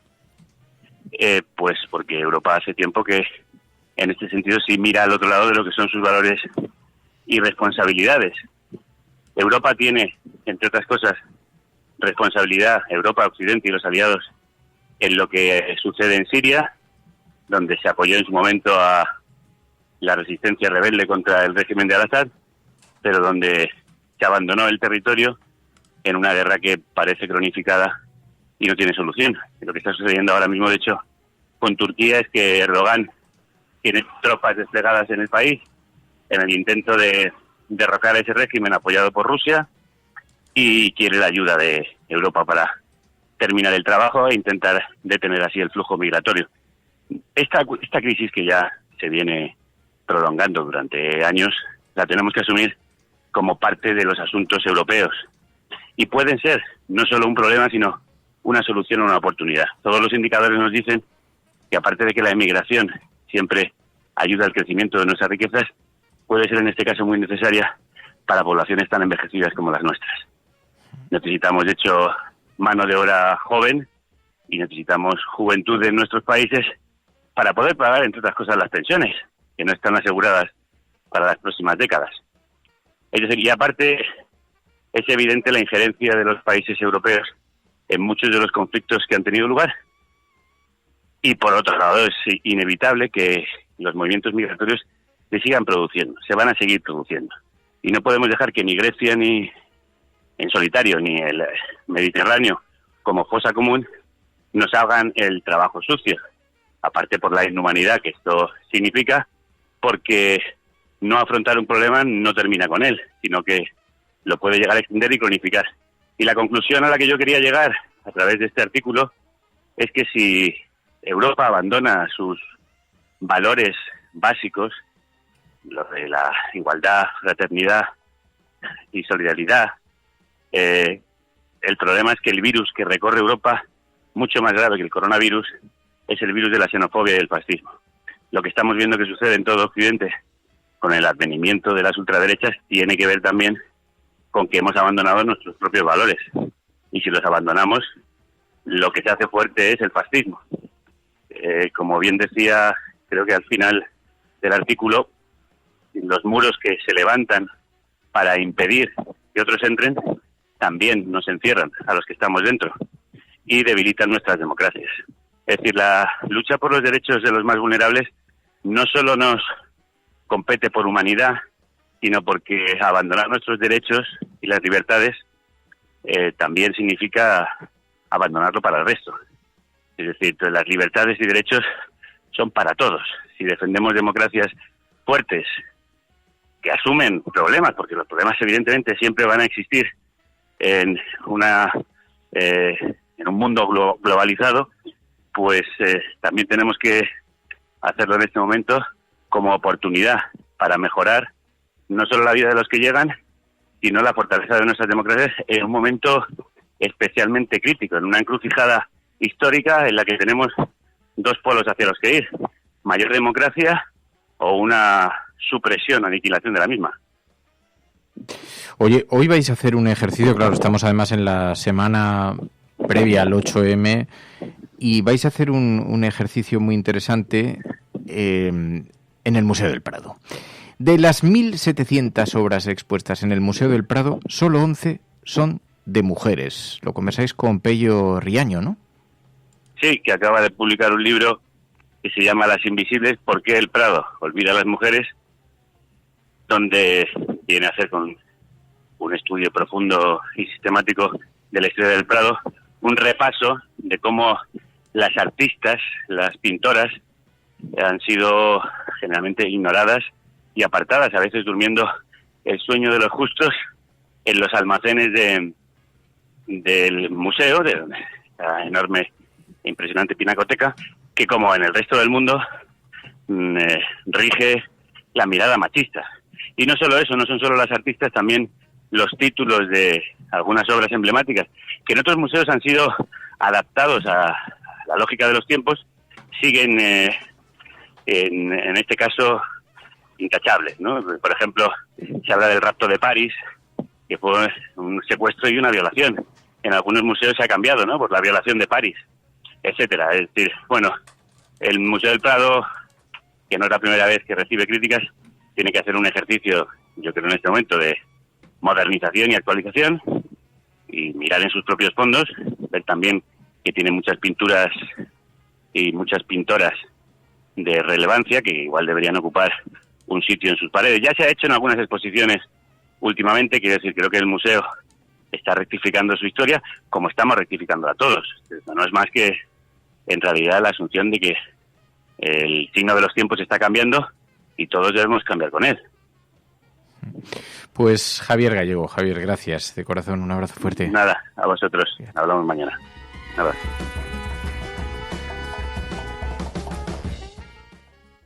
We will make America safe again.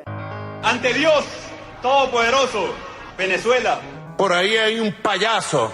Lo primero que tiene que hacer o tenía que hacer es convocar a elecciones. Esas caritas del domingo. Lo que vamos a disfrutar el domingo con los progres. Le taché a Podemos de populista. Ahí me equivoqué. Pero el Partido Popular sí que tiene que tener credibilidad para hablar de corrupción, porque es nuestra seña de identidad. Y aprovecho la ocasión para invitarte a que acudas al acto de presentación de Vox en Barcelona. Pues este jueves, no sé si estaré yo, pero alguien de Ciudadanos seguro que acude, porque la cordialidad, de verdad, o sea, no es porque estemos, la gente que nos conoce fuera del plató sabe que esto ha sido siempre así. El cielo no se toma por consenso, el cielo se toma por asalto. Yes, we can. Yes, we did. Vamos a proceder a la exhumación de los restos del dictador Franco del Valle de los Caídos. El enemigo es Daesh, el terrorismo yihadista. Más allá de la agenda setting está la agenda de los oyentes de la cafetera. Buenos días, cafeteros. Buenos días, cafetera. Buenos días, mundo. Creo que la revolución dicen que será feminista o no será, y yo apunto, además, que será ecologista o no será. Hagamos que se nos oiga. Hagamos que se nos conozca. Buenos días, Resistencia. Buenos días, cafetera. Buenos días, Resistencia. Os hablo desde Atenas, donde vivo y trabajo desde hace más de 3 años, cuando empezó la mal llamada crisis de los refugiados. Buenos días, cafetera. Buenos días, cafeteros. Muy buenos días, Resistencia. Os saludo desde Miami. Tu colaboración es importante. Ayúdanos retuiteando la dirección de este programa. radiocable.com.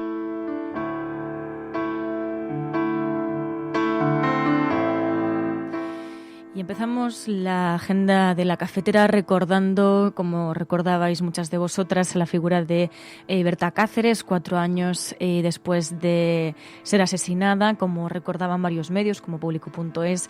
El 3 de marzo de 2016, un sicario disparó a Berta Cáceres, defensora de la tierra y los derechos de los pueblos indígenas, y precisamente este lunes, tanto su familia como el Consejo Cívico de Organizaciones Populares e Indígenas de Honduras, al que pertenecía, la recordaron a esta ambientalista y exigieron que se capture y se castigue a los autores intelectuales del crimen. Piden que se siga investigando y piden justicia. Además, como recordaban varias informaciones, siguen habiendo una gran escalada de violencia, siguen siendo perseguidos muchos defensores y defensoras ambientalistas. En concreto, hablaban de la muerte de 304 defensores de derechos humanos en 2019. Solo en 2019, 304 personas. Y también todo esto en un contexto en el que, como nos mandabais, esta es una información de Ballena Blanca, en el diario.es, en la que hablan de que un estudio científico considera la contaminación atmosférica como una pandemia.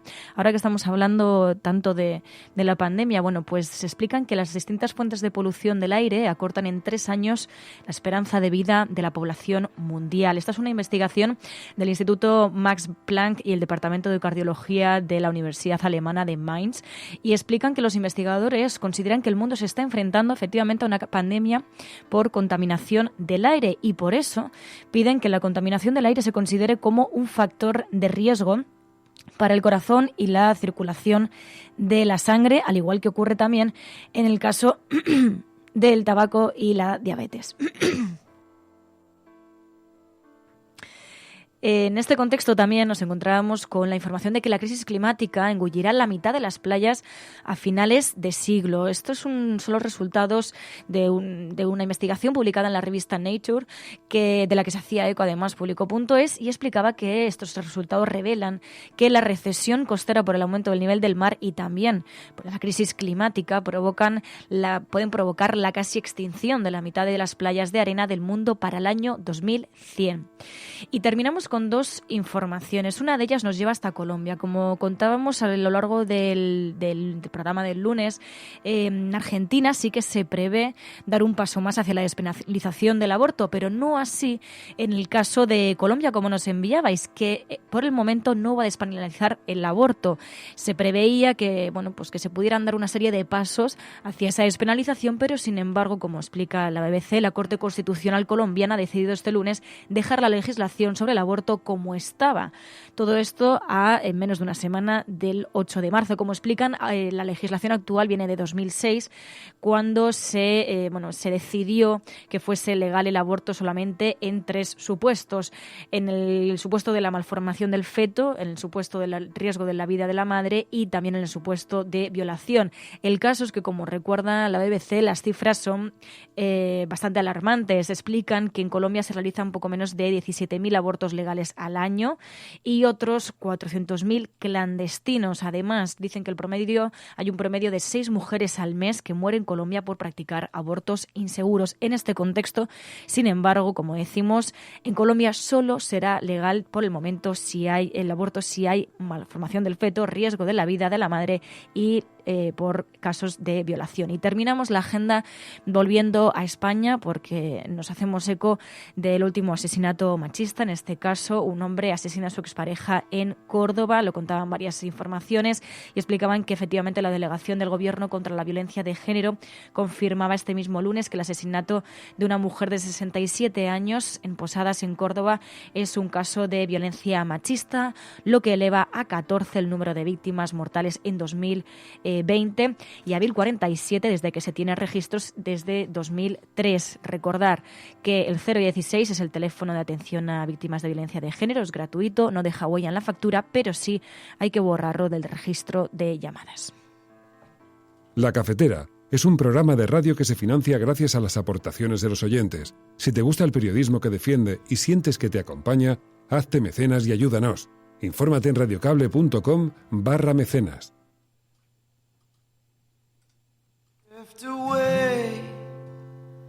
Speak to my heart, reminding me where I belong. I am not allowed to walk alone. You will not rest until I'm safely in your arms. Your mercy's new every day, but I've had enough of my wine. Bueno, pues como veis, la actualidad viene cargada de asuntos, aunque paradójicamente no vienen recogidas en las portadas de los periódicos, pero bueno, este es el foco básicamente, está hoy, aunque está colocado en la actualidad política nacional, lo que sí que vemos con un pequeño vistazo, echando un pequeño vistazo a las agencias internacionales, a los medios de comunicación internacionales, es que hay una extraordinaria preocupación por toda la deriva hacia donde nos está llevando esta sociedad, que ha ido perdiendo poco a poco, como decía Javier Gallego antes, ha ido perdiendo la mirada que decíamos nos hacía diferentes. La solidaridad, la generosidad, en fin, aquellos aspectos fundacionales, decían, de la Unión Europea. Bueno, pues todo eso está en evidencia ahora en Grecia. Era tan el testimonio de Ibai Arvide, tan absolutamente escalofriante lo que está ocurriendo allí, que no hay palabras en todo caso. Bueno, os abro los micrófonos. Teníamos alguna cosa que comentar, pero no me acuerdo. Estoy mirando en el grupo, a ver, habíamos enviado algo de esto que habíamos visto. Estaba pensando lo mismo. Me gustaba, me han enviado esto, me ha hecho mucha gracia. ¿No os han llegado audios de estos de gente que dice ser médico en algún hospital y que dice, oye, grupo, familia, os voy a contar este asunto que, nada, nos han dado una charla sobre el coronavirus, entonces, bueno, pues a mí me han enviado este que es de obligada emisión en un día como hoy. Hola, el otro día hablé con una persona que sabe bastante del tema y entonces quería compartirlo y me decía de no coger el coronavirus COVID-19 porque en septiembre saldrá el 20, ¿vale? Adiós, familia. A mí me hizo mucha gracia otro que circula por ahí que dice, sí, a nosotros nos ha dado la charla en el hospital un conocido sommelier y ha recomendado que el alcohol mata al coronavirus, así que una botella de albariño para comer y una de Rioja para cenar. Tal cual, total. Pero no, porque luego en esto, claro, aquí en un país como este, que se cachondea de todo tanto y que le da tantas vueltas después a todo, pues está provocando memes de todo tipo, más allá de las preocupaciones y de todo eso que no vamos a incidir ya a esta hora aquí en el programa, porque sabéis que esta es la sobremesa cafetera. La sobremesa es el ratito que tenemos para hablar de la vida, para charlar de las cosas que ocurren. Apartamos ya las portadas de los periódicos, servimos un poquito más de café y nos quedamos charlando. Ayer yo me reía con unos amigos, decía, hostia, es que es lo que faltaba, o sea, las misas, los toros. Es que toda acumulación de personas humanas es susceptible en este momento de contagio. Digo, yo no sé si Vox tiene previsto algún mitin, pero se lo acaban de aniquilar. Hombre, tienen su vista alegre.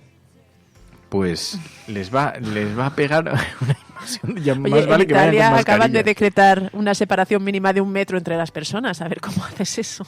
Sí. Estoy alucinado porque en Italia han dicho, es verdad, por decreto, en algunas de las regiones donde ha habido más casos de contagio de coronavirus, que por cierto los científicos siguen hablando de los mismos índices de contagio, de lo mismo, aunque la prensa esté sacando uno por uno cada caso, digo yo. Digo, vale, no tiene nada que ver con la gripe, es otro tipo de virus respiratorio, su expansión es diferente, todo eso ya... No voy a ser yo quien lo diga, que ya lo dijo una científica aquí hace unos días.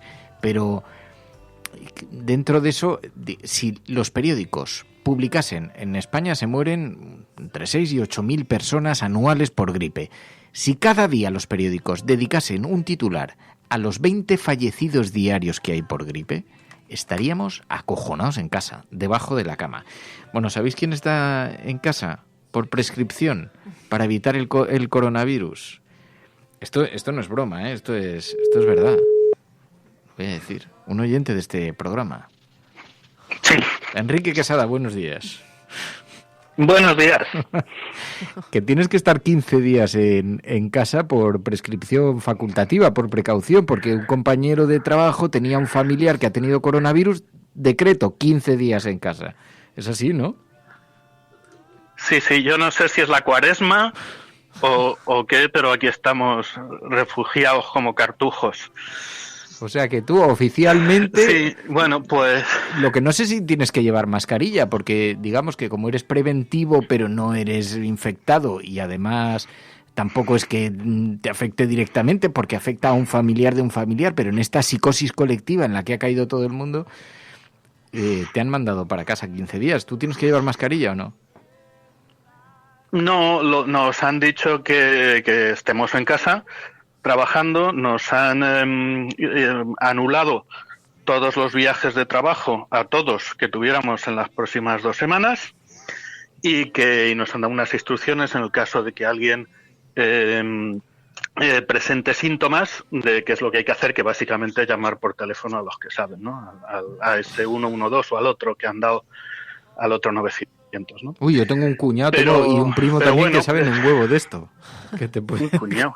Tengo un cuñado, un primo que te pueden dar un montón de recomendaciones. Si quieres, llevan 15 días haciéndolo. Ya. De hecho, han agotado todas las existencias de mascarillas de pintura en todas las tiendas de pintura. ¿Sabes? Por si necesitas. Ya. No, lo que te puedo contar algo, además de eso, es porque, bueno, yo trabajo, ya sabes, en una organización internacional y tenemos eventos cancelados, y como en los distintos países se están tomando distintas precauciones, ¿no? Ayer, por ejemplo, de Francia, lo que han cancelado es todos los eventos en pabellones cuya capacidad sea mayor de 5.000 personas, ¿no?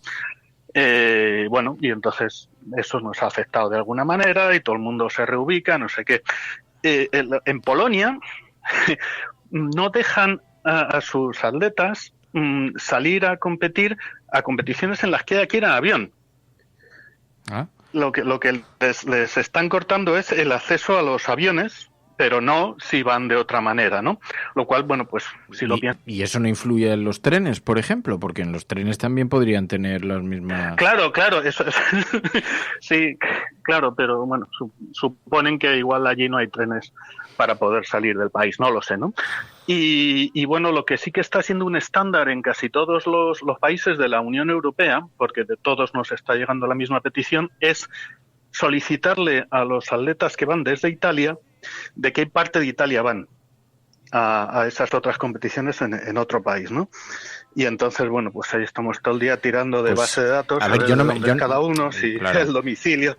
Total, yo no me lo quiero tomar con... No es el suyo. Claro, yo no me lo quiero tomar con frivolidad, pero es verdad que en cada lugar están tomando unas medidas y yo insisto en que hay desde luego una crisis derivada del miedo que hay, que institucionalmente pues una afección respiratoria como esta de gran magnitud pues pone en evidencia y pone en dificultades a los sistemas sanitarios, pero más allá de eso el riesgo lo dan por, digamos, está relativamente colocado en los niveles relativamente seguros, dentro de que obviamente no es un virus inocuo, pero hay un ataque de pánico generalizado. Pero sí que llama la atención esto que nos cuentas, que se tomen medidas muy diferentes en diferentes países. Por ejemplo, es verdad, en Italia han dicho que hay que estar separados 1 metro, sin embargo, en Euskadi han dicho 2 metros.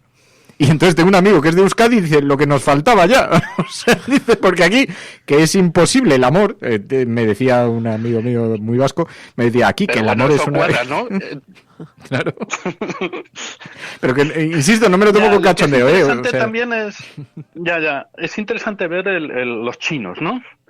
Los chinos, que bueno, personalmente yo pienso que hay que reconocerles cómo han atacado el asunto desde el primer momento, entre otras cosas porque los primeros perjudicados son ellos, ¿no? Pero han cogido a todos sus atletas y se los han llevado a un lugar libre del virus. Y están ahí todos los atletas de todos los deportes en un lugar de la China, no sé en dónde es, para que puedan tener libertad de viajar, porque claro, ahora estamos precisamente en un momento además crítico para la clasificación de los Juegos Olímpicos de Tokio. Eso te iba a decir, estaba diciendo Pilar, dice, este es año olímpico todavía. Bueno, se da por hecho que se van a celebrar, pero la decisión se va a tomar un poco más tarde, ¿no?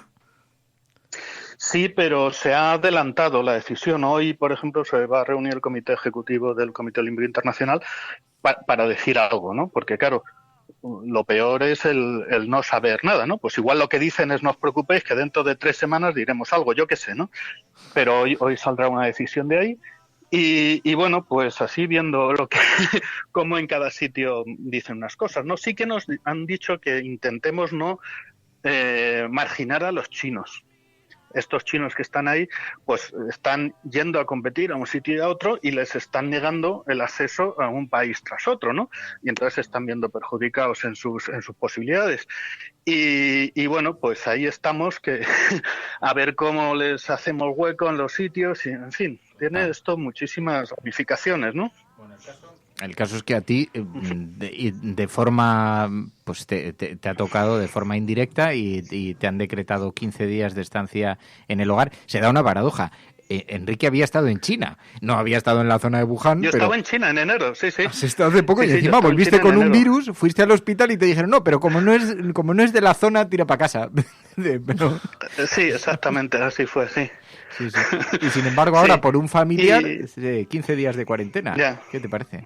Sí, que estoy ya harto de tranchetes, joder. Claro, ¿quieres que te acerque la compra? Yo no tengo miedo al coronavirus. No, pero si a mí me acercan, pero los tranchetes es lo único que cabe por debajo de la puerta.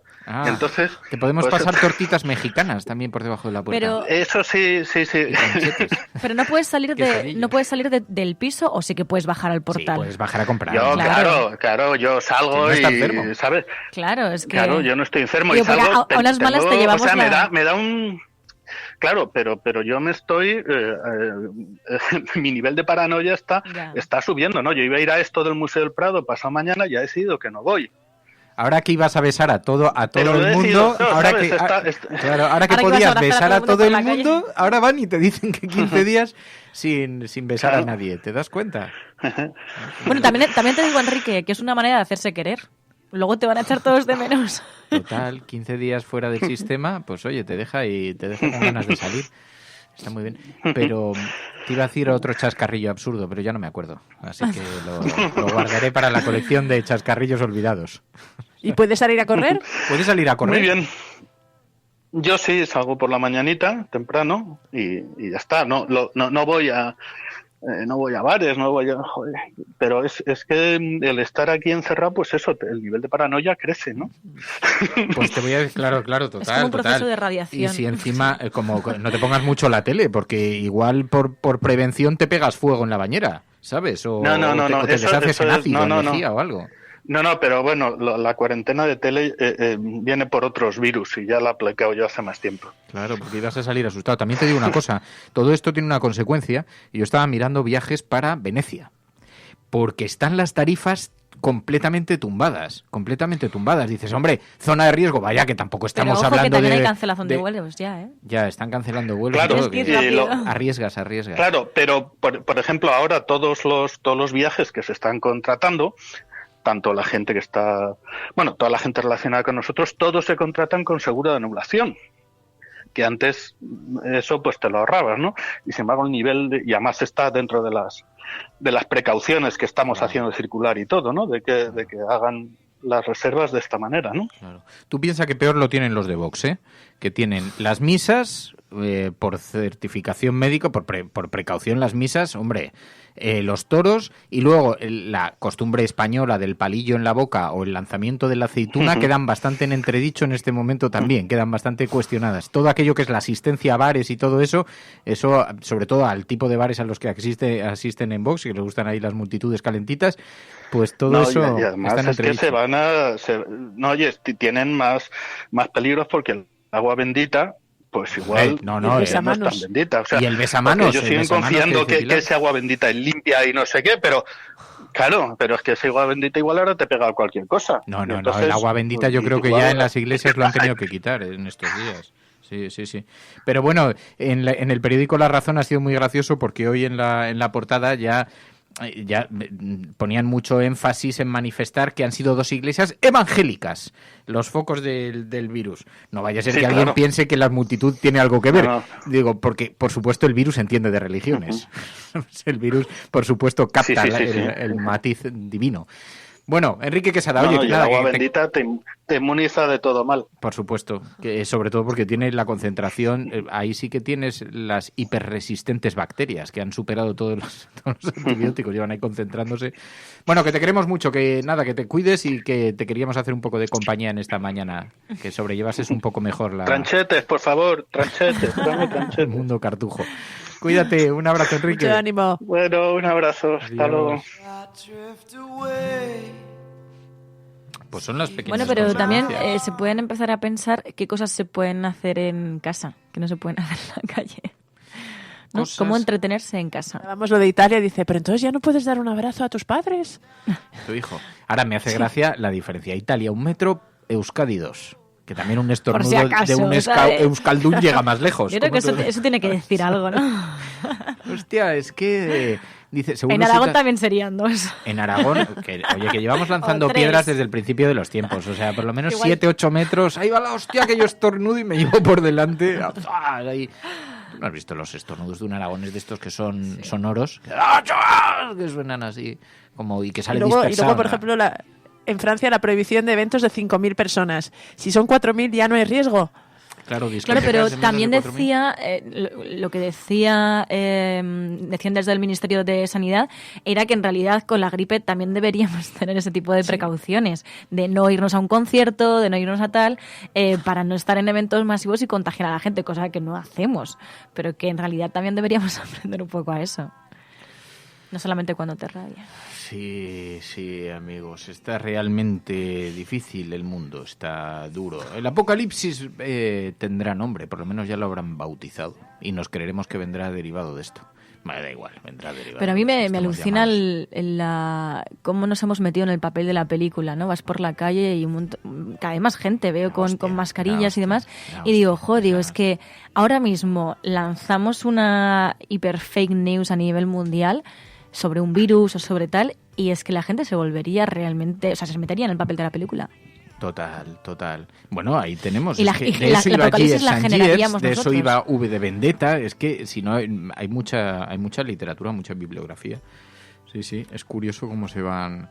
En fin, y mientras tanto, claro, porque además como todo está basado en una verdad, como toda gran mentira o como toda gran paranoia está basado en una verdad. Claro que no es inocuo, nadie niega la evidencia científica, ¿no? Los propios científicos lo dicen, pero hablábamos con la máxima superexperta en coronavirus en España, en el CSIC, que está desarrollando la vacuna contra este tipo de coronavirus, y nos alertaba de algunas cosas e insistía la semana pasada, si es que lo hemos escuchado aquí en el programa. Bueno, pues todavía dice, no, este señor que asiste a enfermos en un hospital en no sé qué región ha dicho lo contrario ya, pero es que estamos hablando de la máxima autoridad científica en esta materia.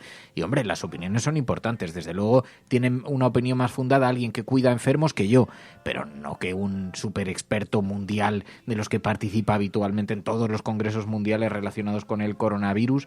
Es que estamos hablando de Sonia Zúñiga del CSIC, que es, insisto, una de las máximas autoridades en esta materia en España.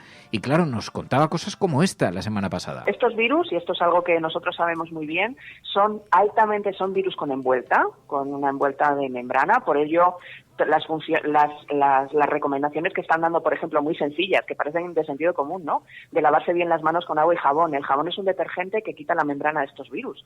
Así que para que este virus se expanda, no se expande por vía aérea solamente a través de las gotitas de mediano tamaño, ni siquiera de los de pequeños. Si está en la gotita puede durar 10 días, si está fuera de la gotita no. Entonces, claro, si quedan restos en el transporte público, en las barras que cogemos, cuando le das la mano a alguien, si te llevas la mano de pronto a los ojos o la boca, se puede transmitir, pero que está bastante estudiado, aunque parezca mentira, aunque parezca tan novedoso, aunque digan, es que hoy veía a un médico en un hospital provincial que decía, es que no conocemos mucho el virus. No, los que lo conocen bien. Solamente entre un 20 y un 30 de pacientes, o un 30% de personas infectadas, desarrollan una enfermedad severa. Y de estos, un porcentaje relativamente bajo, y además que suele tener ya otras patologías asociadas, son los enfermos más críticos, más difíciles de tratar, y que desgraciadamente pues alguno de ellos fallece por la enfermedad. Pero los últimos números que hay, más del 92% de las personas se están recuperando de la enfermedad en 2 semanas. Esto viene a ser una enfermedad respiratoria que, bueno, tiene su importancia, pero tranquilidad, que la gente se está recuperando de la enfermedad. Claro, nadie dice que no sea nada. Lo que decimos es que ya convivimos con virus similares. Convivimos con virus así, y de hecho convivimos con virus mucho más peligrosos y con un efecto de propagación, de contagio mucho más rápido, mucho más grave, mucho más peligroso. Y bueno, pues, pero en fin, más allá de este debate, porque es imposible, y además entendemos que estamos hablando para adultos, porque todavía había alguien que nos decía, oye, es que esto es negacionismo con lo que está ocurriendo, porque yo por supuesto me sé los datos. Claro, ya me imagino que tú desde tu no, yo creo que el problema desde tu es cobertizo la lleno de periódicos, confianza. llenos de fotos de periódicos en las paredes, sabes los datos perfectamente, no como esta investigadora del CSIC, que es una analfabeta, claro, como todo el mundo sabe, en fin. Estas cosas. No, yo creo que el problema es esa falta de confianza. Sí, bueno, eso dicen los expertos, pero yo por si acaso me compro mi mascarilla porque no vaya a ser. Claro, eso dicen los expertos, pero mi primo dice lo contrario. Sí. Mariano Rajoy. Ahora a mí lo que más triste me parece, que también es una de las reflexiones que ha corrido por la red, es que hayamos sido tan sumamente egoístas en un momento de pánico como para que se haya llegado a robar mascarillas a gente que realmente las necesita, ¿no? Y eso te hace reflexionar más allá del caso del coronavirus, ¿no? Sobre todo porque si realmente hubiese una pandemia, si realmente hubiese una situación de gran alarma, no me hace creer en la humanidad, ¿no? No tengo esperanzas en la humanidad, porque al final cada uno, bueno, pues miraríamos por nosotros mismos y no miraríamos hacia el de al lado, ¿no? Bueno, pero es que seguro, de hecho, por eso se suelen decretar los estados de excepción en casos así, ¿no? A ver, aquí el gran riesgo, y nos lo decía Sonia Zúñiga, pero lo dicen las propias autoridades, lo ha dicho la Organización Mundial de la Salud, el gran riesgo es de estructura institucional. Tú no tienes estructura pensada para recibir una afluencia de enfermos de grandes dimensiones, de enfermos por patologías respiratorias. Y entonces, como no tienes hiperestructura, pues eso hace que tengas que desatender a gente. Entonces, cuando el pánico viene asociado a eso, es doble problema. Pero más allá de eso, porque, insisto, si es que ni siquiera se trata de entrar sobre el asunto de los coronavirus, de los que saben los expertos, porque el resto escuchamos y hacemos nuestra propia interpretación, pero los expertos, que hablen los expertos y que den los cuñados, que den un poquito de paso de respiro a los expertos que tienen algo que opinar, que están empezando y tienen derecho a hablar. Es que si no, es que esto es un absurdo, o sea, es que hemos llegado al absurdo de que hay gente que está contrastando su opinión contra lo de los expertos. Pero ¿a que no dejarían un debate público absolutamente ¿a que no dejarían absurdo, que su cuñado les operase? No Claro, dejaría. a corazón abierto. Vale. Que venga el Pues cuñado ya y te está. opera a corazón abierto. Ya que está, los yo siempre expertos pongo ya ese no ejemplo. valen. ¿No dejarías que tu cuñado te operase? No, bueno, pues entonces escucha antes a un experto antes que a tu cuñado. Sí, porque de hecho los audios estos que hablábamos de que estaban parodiando, en realidad parodiaban un poco este que se ha hecho tan viral de una chica que creo que es médico o enfermera que trabajaba en un hospital y contaba un poquito las charlas que les habían dado y era un virus era un audio que por lo visto había compartido con su familia y se había convertido en viral. Sí. Pero explicaba bastante bien algunas de las particularidades de este virus y rebajaba un poquito el nivel de ansiedad y pero fíjate, algunos datos interesantes. Pai, ese virus lo tengo, yo también lo recibí de alguien que Ese decía audio, que era dices. ese audio. El virus. Ese audio, sí, pero también es viral, con lo cual es un poco vírico. Pero lo recibí también de alguien que decía que era un amigo de un amigo. Y además perfectamente reconocible. Y le dije, pásame el teléfono que la vamos a entrevistar. No, mira, es que no le conoce tanto porque es el amigo de otro amigo. Entonces, imposible, no ha sido posible. Pero no creo que no han entrevistado en la SER. Pues mira, nosotros no lo pusimos por lo siguiente, porque es un audio anónimo. Porque es un audio que está circulando. Entonces yo entiendo que probablemente está muy fundamentado y lo escuchas y dice qué coherencia y tal, pero yo no sé si entre las cosas que dice hay algo que dice que no es cierto. Y por eso nosotros lo que hicimos en el programa fue hablar con Ainhoa Goñi y decir quién es la máxima autoridad en España en esta materia. La máxima autoridad científica, o sea, quién tiene los datos, quién investiga el coronavirus, quién tiene las pruebas sobre las que poder investigar, quién tiene ejemplares de ese coronavirus. Sonia Zúñiga, máxima autoridad en coronavirus en España, en el CSIC, que está investigando la vacuna, pues que se ponga el teléfono. Porque si no, la locura es que todo el mundo cree que su opinión vale. Yo el primero, pues este es un país de seleccionadores nacionales. Pero cuidado, porque es que aquí todo el mundo además nos cogemos los trocitos, ¿no? Que es como, bueno, pues ahí está la entrevista entera de Sonia Zúñiga. Y insisto, no vale la opinión de todo el mundo, por muy reflexionada que esté, por muy honesta que sea y por muy valiente que crea, ¿no? Porque si no, nos llegamos, el otro día hicieron, ¿cómo se llaman? Estos chicos que te gustan tantos que hacen vídeos. ¿Qué chicos me gustan tanto? Hacen vídeos virales en Twitter que te lo envié. Estos jóvenes. Paranoia. Digo, pantomima full. Joder, fíjate con los datos que os he dado, ¿eh? Oye, pues Paranoia Full también puede estar guay, ¿eh? Paranoia Full es ahora el momento. Pues Paranoia Full, Pantomima Full, hizo uno maravilloso que hoy merece ser recuperado. Y por supuesto, el cuerpo le pide Las epidemia. No quieren que nos... Hay muchísimas más víctimas del coronavirus de lo que nos están contando. Para mí está clarísimo. El cuerpo le pide epidemia. Las farmacéuticas no quieren que nos curemos, quieren que dependamos de los medicamentos. Bayer no pudo comprar su silencio. Nos ocultan todo, mira los chemtrails. Es que nos están fumigando. Las estelas son rarísimas. Gorrito de papel albal. La del Área 51 no entiende a qué viene tanto secretismo. Se estrelló un ovni en Roswell y no se dijo nada. Documental favorito, Men in Black. La explicación del 11S no me la creo ni yo ni nadie. Eso lo hizo la administración de Bush para justificar la guerra. Su psicólogo asiente y mira el reloj. Bueno, pues esto es con lo que nos encontramos, o sea, porque es verdad, claro, dice, no, pero nos lo ocultan. ¿Nos lo oculta quién? Y así vamos cada día. A mí me frustra, me desespera, porque yo no veo. Y es verdad, aquí en Gran Vía ya se ve un montón de gente con Bueno, yo con creo que también es mascarillas. un reto para buscar argumentos contra el cuñadismo, ¿no? Y bueno, igual lo de te dejarías operar por tu cuñado.